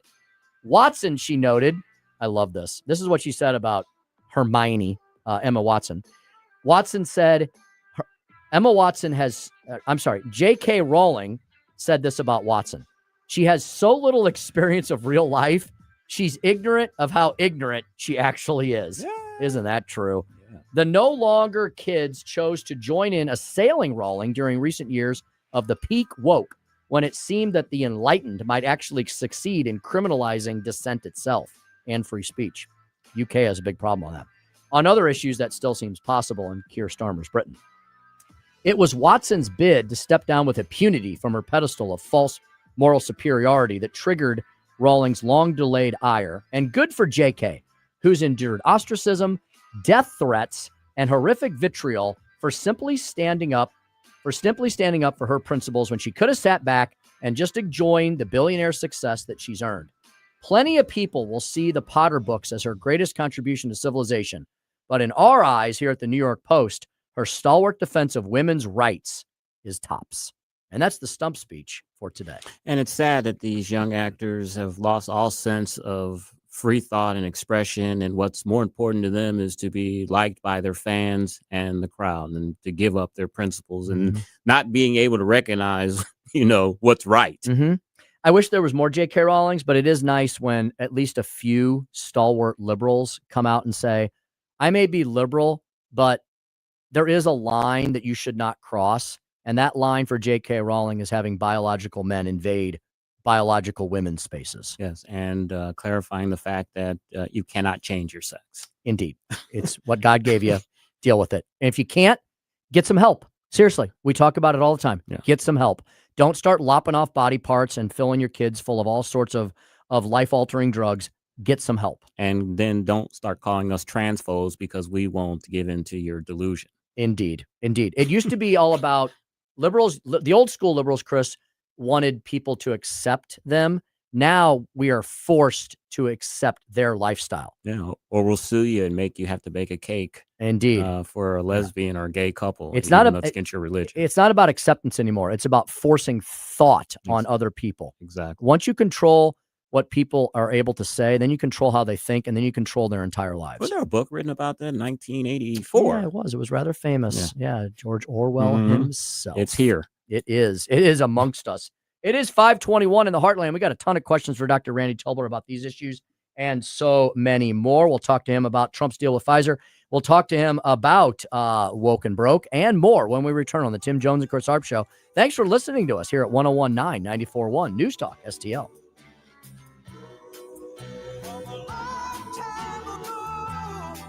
Tim Jones and Chris Arps in the afternoon.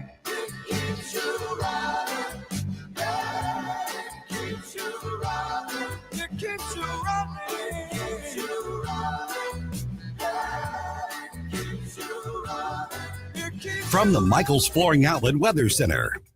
I'm First Alert 4 Chief Meteorologist Steve Templeton. More mild mornings, but warm afternoons. A low of 62 Wednesday morning. More cloud cover, too, partly to mostly cloudy at times. And a high of 86 degrees. And then Thursday, a little warmer with mostly sunny skies and a high of 88 as the warm and dry pattern will continue right into the weekend.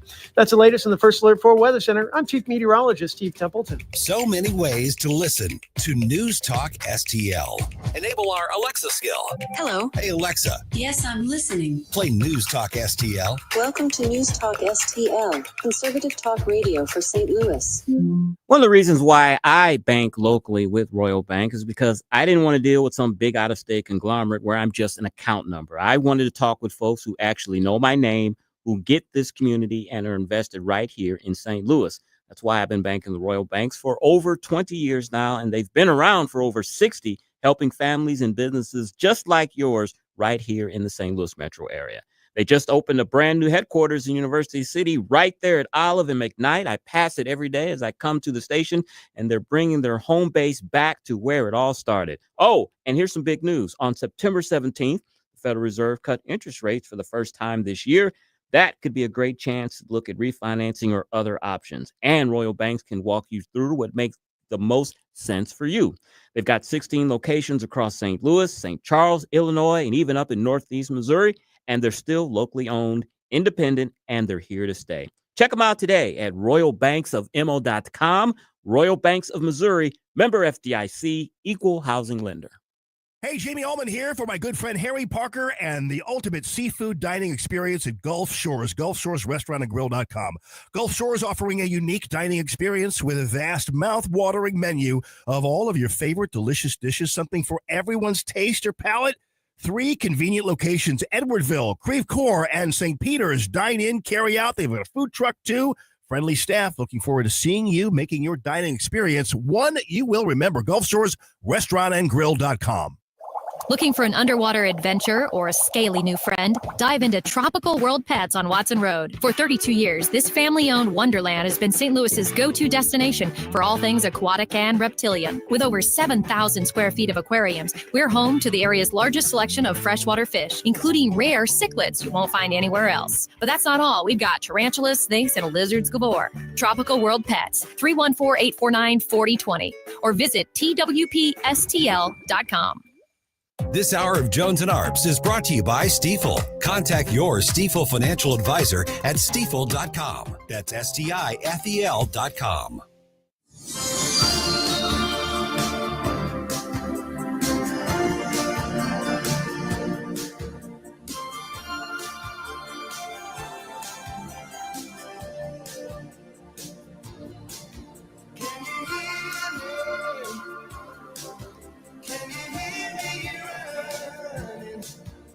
For podcast articles and more, find us on newstalkstl.com.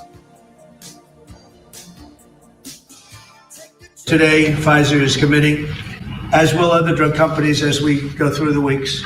But Pfizer is truly one of the biggest in the world and one of the greatest in the world. Today, Pfizer is committing to offer all of their prescription medications to Medicaid and It will be at the most favored nation's price. This is going to have a huge impact on bringing Medicaid costs down, like nothing else.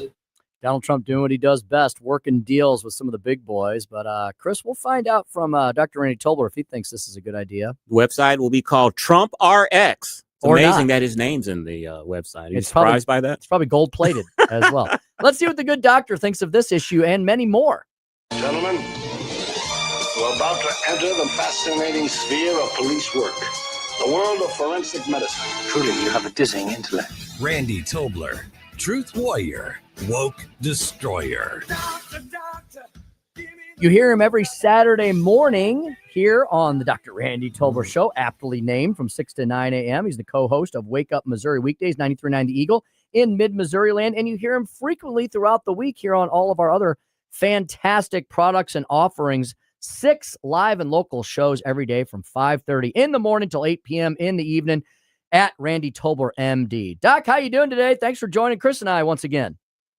Hey, my pleasure. I missed you last week. I had major FOMO. I was, it was really, I don't know what to do. A day without Chris and Tim is like a day without the sunshine. I'm telling you. It's so true. So Just true. listen to the Good to be back. Just listen to the podcast. There you and that'll go. get your fill there.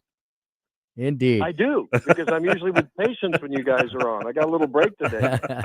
Well, Doc, we appreciate you joining us. So, Doc, what'd you think about I'll tell you what, the master deal maker, the art of the deal himself, Donald Trump working out a deal with Pfizer. What is the solution for what we always worry about with pharmaceutical costs? Is it good to have a president get involved in something like this, or as center right philosophical folks, should this make us nervous? Hello, Doc, you there? Yeah, there you go. There we go. Yeah, I don't. I heard a little bit of his talk, and through the busy day, I haven't had a chance to really unpack what he said. A couple of things though struck me. One is that I think this may be an example, again, from the perspective of, the whole theme here is, right, an executive order. We're going to get more global rates rather than the screw the American consumer rate, right? That's been the whole thrust of the messaging here. And then so you think about that and you say, okay, I get it. Sounds good. How are we going to do that? Well, I think that there's a couple of options. One is to really hammer these people with regulatory problems, maybe raw material tariffs that would kill them when they're manufacturing here, re-importing tariffs, that kind of stuff. And I think that if I'm sitting in the C-suite of Pfizer or, any of these companies, maybe I'm thinking, maybe it's better to be at the table than on the menu, if you know what I mean. And so they may be just making some conciliatory concessions here, right, to say, hey, okay, we do want to bring prices down. We're going to do that, and we're going to cooperate. The other major thing I heard, so I think I'm going to have to reserve some major judgment on this and pronouncement till I learn more about it. But the one thing that really caught my attention, and this is really, I think, leveraging a movement that is sweeping the country. If only, the administrator of CMS and if RFK would address this issue, they wouldn't have to worry about a whole lot else. And that is the remarketization of medicine. And I mean that in all the best ways. Taking healthcare back to the relationship between a consumer and the producer of a product. It seems to have worked out pretty well in all their other aspects of life, right? When people send their kids to parochial schools or private schools, I'm betting they're getting a pretty good education. When they take that money, give it to the government, get in bed with the unions, the government does teaching whatever woke ideology, you see the performance scores go down. And that's what's happened to healthcare. So, as we're seeing more and more entrepreneurism, more and more like we do in our practice, where it's more direct to consumer kind of a thing, direct to patient. I heard him say that they're going to be offering, he didn't say how many, he didn't say which ones, but a lot of the branded drugs from Pfizer will be made available basically direct to consumer. Lilly and AstraZeneca are already doing that with their Mounjaro and Ozempic products. You can get that direct from those manufacturers. Still need a prescription for your doc, but it skirts a lot of the stuff. Well, here's the problem. So I was getting really excited. I thought, yeah, you go, man. advocate cutting out the middleman, those PBMs that are destroying things. And there's all this behind the scenes shady black box stuff. We don't know where in the world that money goes to, and it's a mess. Even people that know the business can't figure out the intricacies of it. But all we know is that employers that pay the bills and that portion that employees pay, and it's not too pretty, right, at the end of the day. But he said that it was going to be, these direct-to-consumer things are going to be available through have Joey get the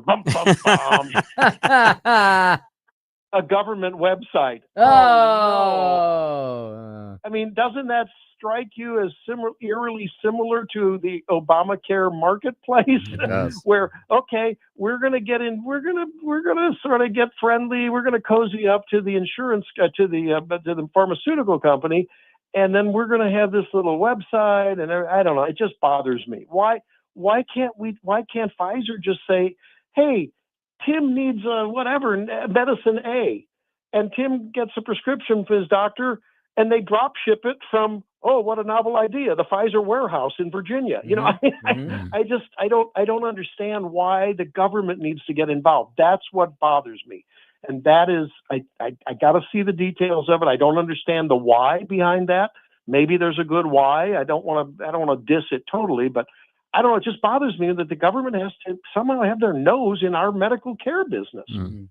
Dr. Tobler, after the mass shooting and fiery attack on the Mormon church last Sunday, you wrote this in our News Talk STL group text. You wrote, "Martyrs will continue to fall. God brings wrath on his people when they laugh at him and ignore him." We're learning that this attacker was a former Marine who seemed to have some animosity towards the Mormon church, and it was because of a breakup with a girlfriend. He had rants about the church at a best friend's wedding. He called the Mormon church the Antichrist. Your thoughts? Well, I think he's a false martyr. Mm-hmm. Charlie Kirk was a martyr. Oh yes, definitely for the right cause, and I really wasn't referring to that. I know. I was referring to the fact that we have a cultural problem in America, and it's going to take people, and unfortunately, I think those people in the Latter-day Saints Church, in a very peculiar way, as much as Charlie Kirk and anyone else who suffers basically domestic terrorism from whatever the ideology is. It really, it just struck me that we've got a prayer problem. We've got a lack of, on the one hand, respect for the fire and brimstone God there is an element of that in the Christian God I worship, but we've got ultimate salvation and grace from that. And in response to that, we treat one another like Jesus treated us and gave it all, right? Well, somehow we've lost those basic tenets of the Christian faith. And I don't want this to become you got to be a Christian to run for president or county councilman or judge or anything else. I just want to restore America's trust in a deity that created us and loves us and saves us.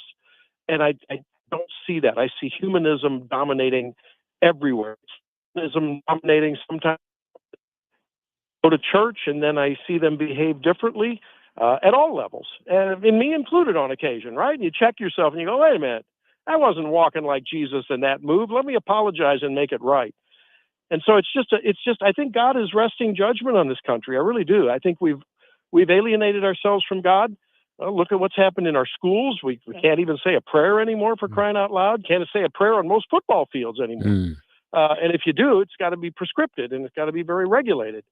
And I just think, I don't know, I just felt as though God's not happy with us. And I think he's making us feel the pain. Maybe that sounds a little too Jimmy Swaggart before his infidelity, by the way. But I have sinned. You know what I mean?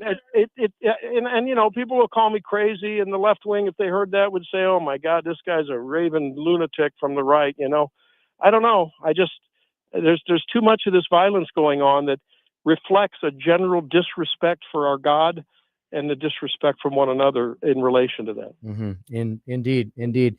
Dr. Tobler, speaking of healthcare, that seems to be the rallying cry that Democrats are making as to why there should be a shutdown. But Doc, it seems like this is perhaps maybe one of the weakest hands that they're trying to deal to the American people, because everyone seems to be understanding, Randy, that it's prioritizing healthcare for illegal aliens in addition to all the woke stuff that they want to refund that was taken out in the big beautiful bill. Doc, it seems that people aren't like freaking out about this potential shutdown, that they're putting most of the blame where it lies, at the feet of Chuck Schumer and Democrats. What say you? Do you think Republicans have this one right this time? I don't know. It's going to be interesting to see if I understand if these subsidies or these tax credits, which are essentially reductions in the premium that people in the marketplace pay, they can potentially hurt some people, right? Their premiums might go up as a result of this. So I think it's a political move to try to garner some of those people they may have lost to Trump for other reasons. But when they look at their next annual health care bill, should those tax credits go away, i.e. subsidies, they may, they're hoping they might get some of those votes back. It's also a very public pronouncement by Schumer that he's on the side of the people, by golly, and you better not vote for AOC in my reelection. Mm-hmm. On the other hand, I think people understand that at some point, you got to say, stop the bleeding, stop the spending. We can't continue to do this. We're on a collision course with economic calamity with these debts and the debt service that we have. And I believe that, look, and the recent, I think it was the Axios Ipsos poll. Mm-hmm.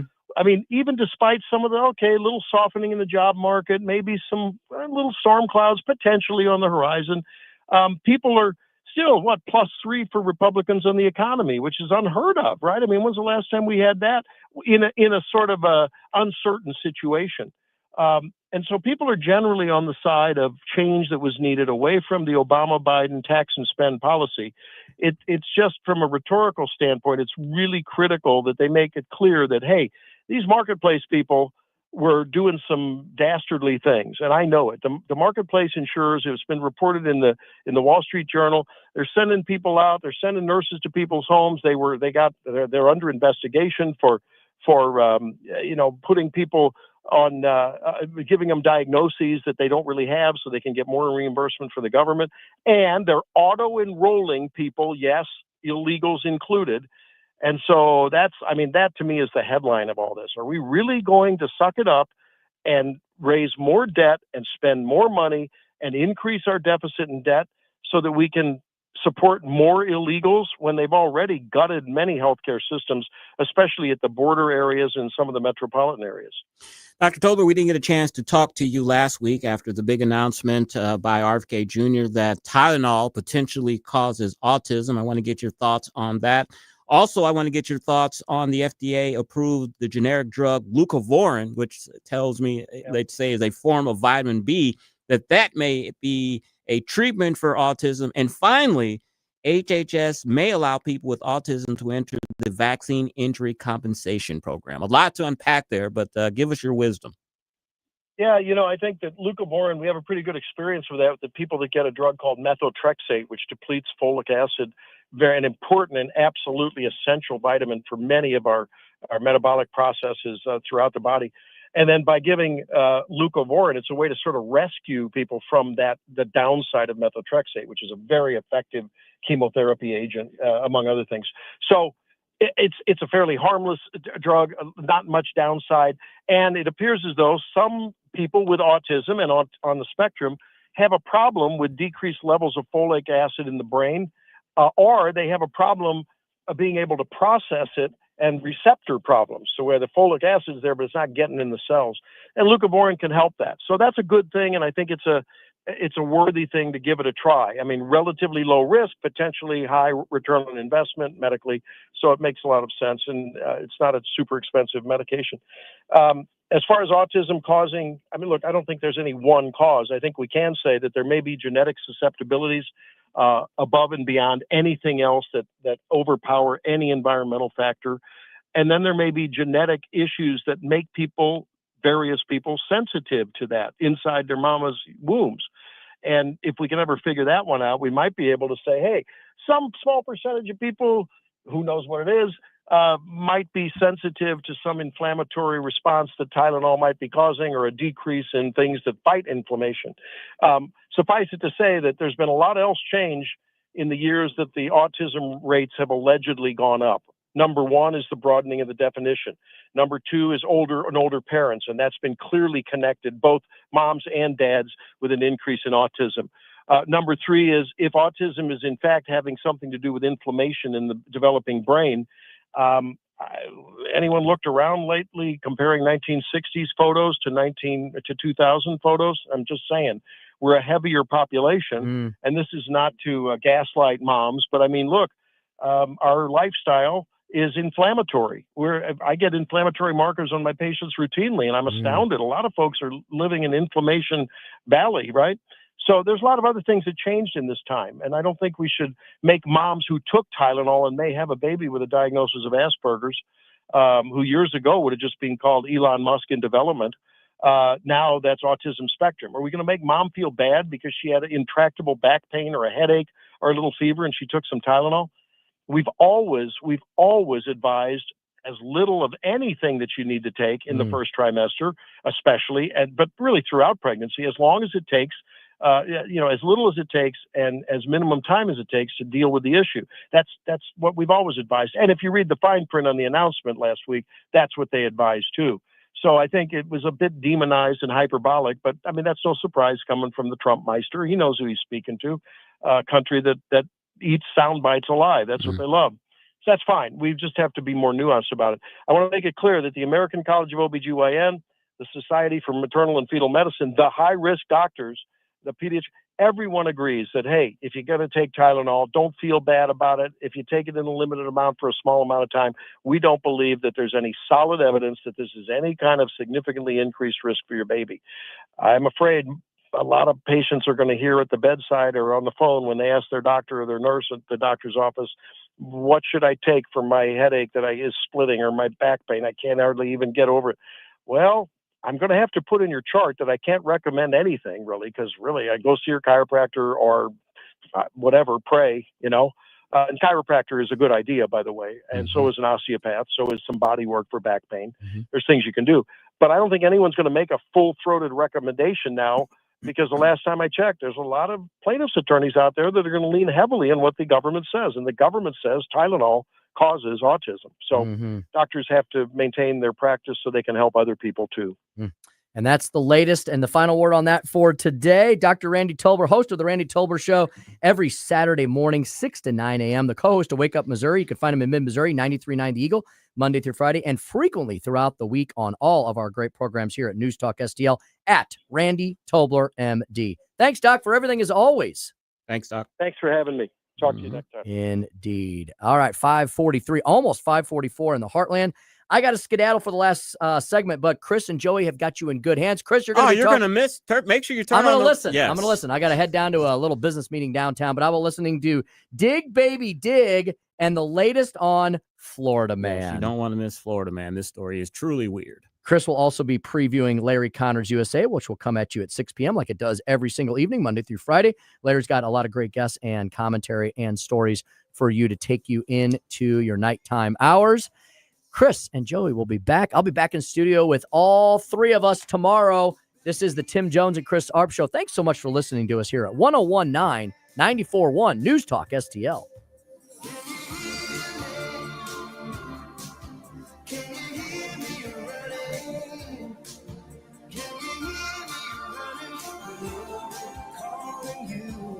Like and subscribe to us on Rumble. News Talk STL.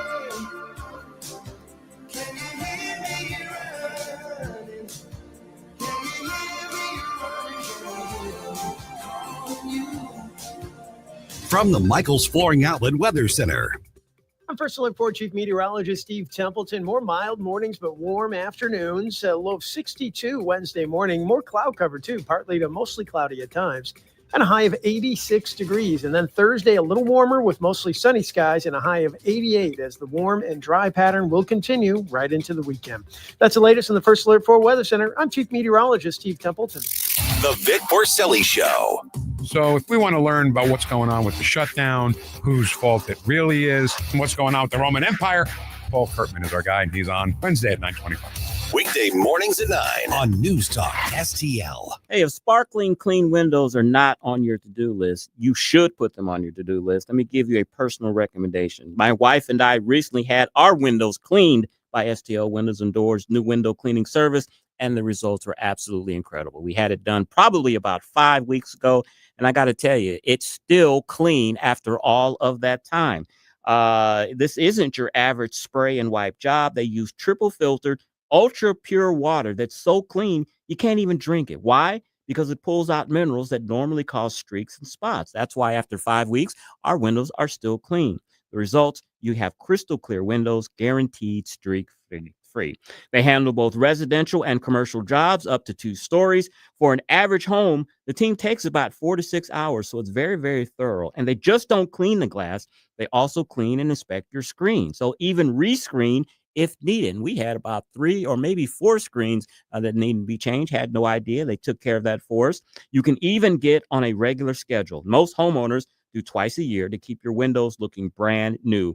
And of course, STL Windows and Doors is still the trusted family-owned company for new windows and door installations here in the St. Louis Metro. Call today for your free estimate at 314-277-5952 or visit them on their website at stlwindowsanddoors.com. STL Windows and Doors, the preferred choice for installation and window cleaning in St. Louis. Looking for family fun that's different? Rev up your weekend at AAA Motor Speedway in Owensville, Missouri. We're Missouri's second largest asphalt go-kart track, offering thrilling racing and safe family entertainment for all ages and skill levels. Experience the rush as you navigate every curve and straightaway. Private events available. Create memories that last a lifetime at AAA Motor Speedway. Thank you to all of our veterans for your military service. We salute you.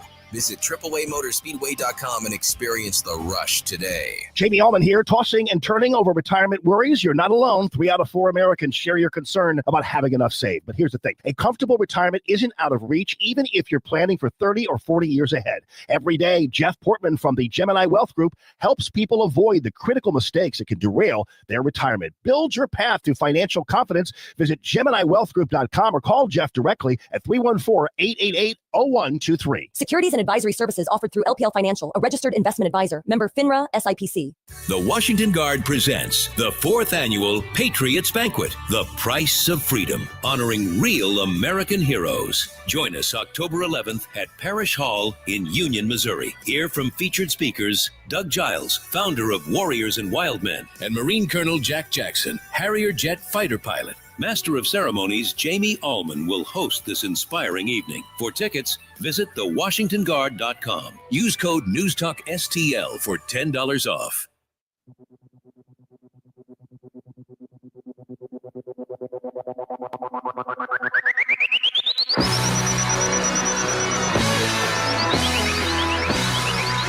Follow Chris Arps on Twitter at Chris_Arps.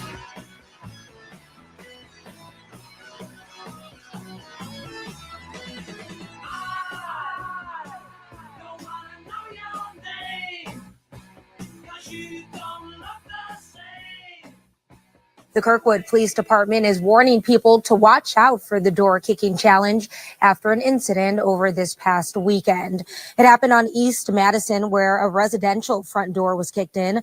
Now, this comes as the door kicking challenge has blown up on social media as a more dangerous version of Ding Dong Ditch. Officials say it's important for kids to understand the risks of this trend, as residents may believe they're the victims of a break-in and may respond with physical force as self-defense. Unfortunately, there have been examples of such circumstances across the country that sometimes resulted in death. 5:49 on the Tim Jones and Chris Arps show. Joy, whatever happened to the times where you took a bag of dog poop and you lit it on fire and you put it on somebody's porch and you rang their doorbell or you knocked on the door and the people come out and they see something burning on their front porch and they start stomping on it, and unfortunately for them, they realize that it's burning poop. What happened to the good old days of that? I can smell the memories right now. I miss Not that those. I ever did that. Not that I ever did that. Kids said that they did that. Yeah, it's one of those pranks that I never knew if it was done in real life, but I saw it in a movie once and I thought, well, that is genius. And, we're not giving anything away here, but you said that you had some personal experience with this latest trend. Not you personally, but someone you know. Yeah, the door kicking challenge. What happened was my girl's parents, 3 a.m., they were sleeping and they heard the loudest bang they could ever hear. And it sounded like someone was breaking into their house. They were terrified. Yeah. And then when they went to go check in the morning, they saw an upside down footprint on their door. So the toes were facing down. Mm-hmm. And then they started Googling this, and it turned out it was this challenge, this social media TikTok challenge, where a kid will go up backside to the door, kick it with their foot, and then run off. I guess that'll give you a little. Yeah, that gives you like you get a little.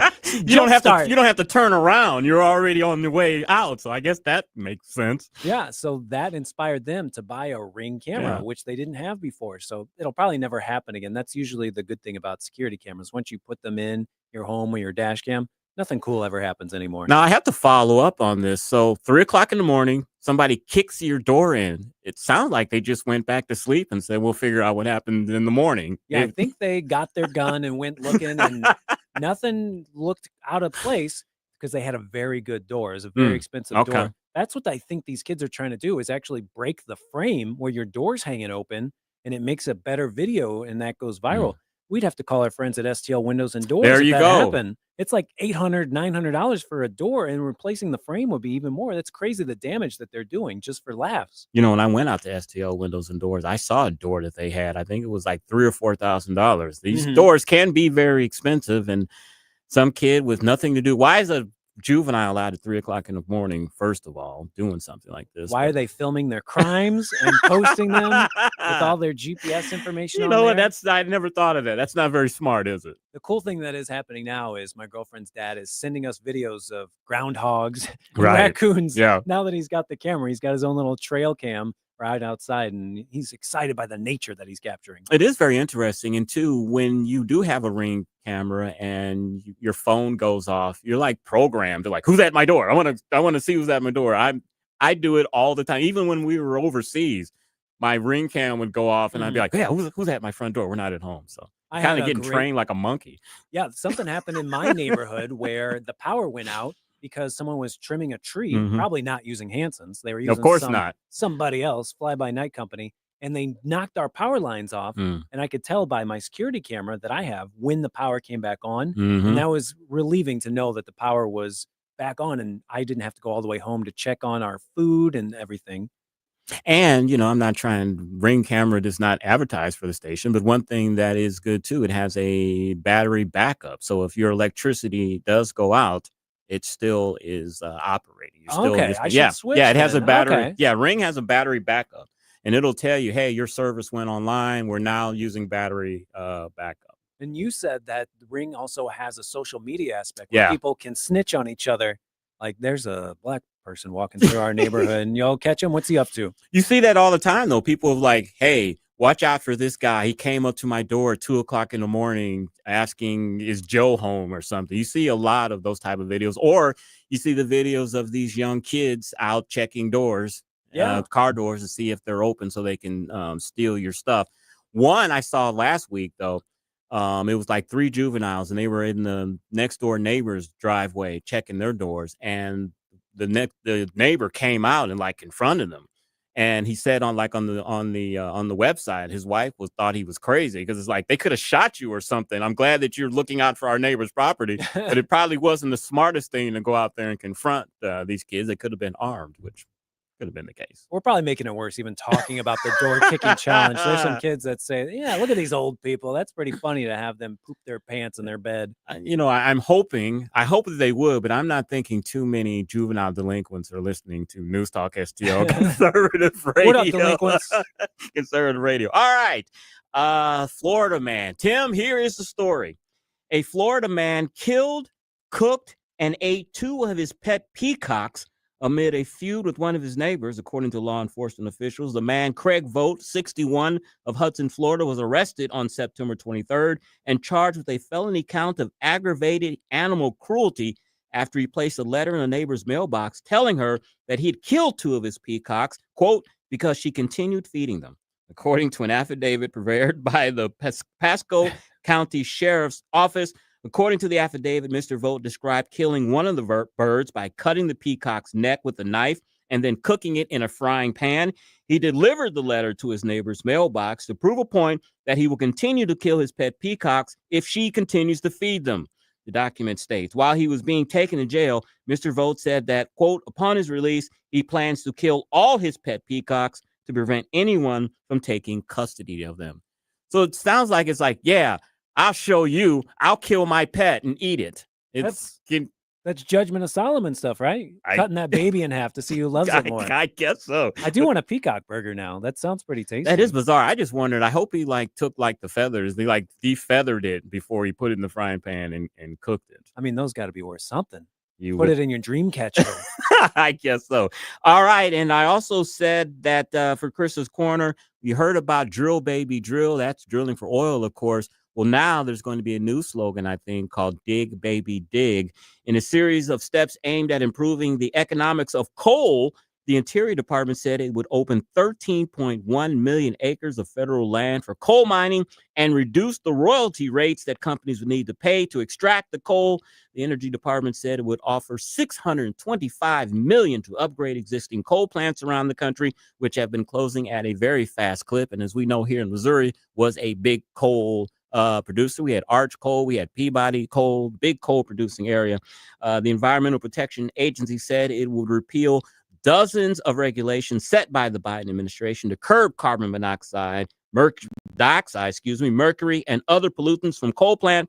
The agency would also revise a regulation limiting wastewater pollution from power plants that the industry considers costly. So we've got 200-year supply of coal that I heard recently. And if we have all that coal, then we should be using it. And the Trump administration seems to agree. All right, great show today. Joey always says it's a great day for radio, and it was. Coming up next, Larry Connor's USA at 6. Trump gives Hamas 72 hours to strike a deal, and a heartbreaking story of a father whose child was killed by an illegal alien.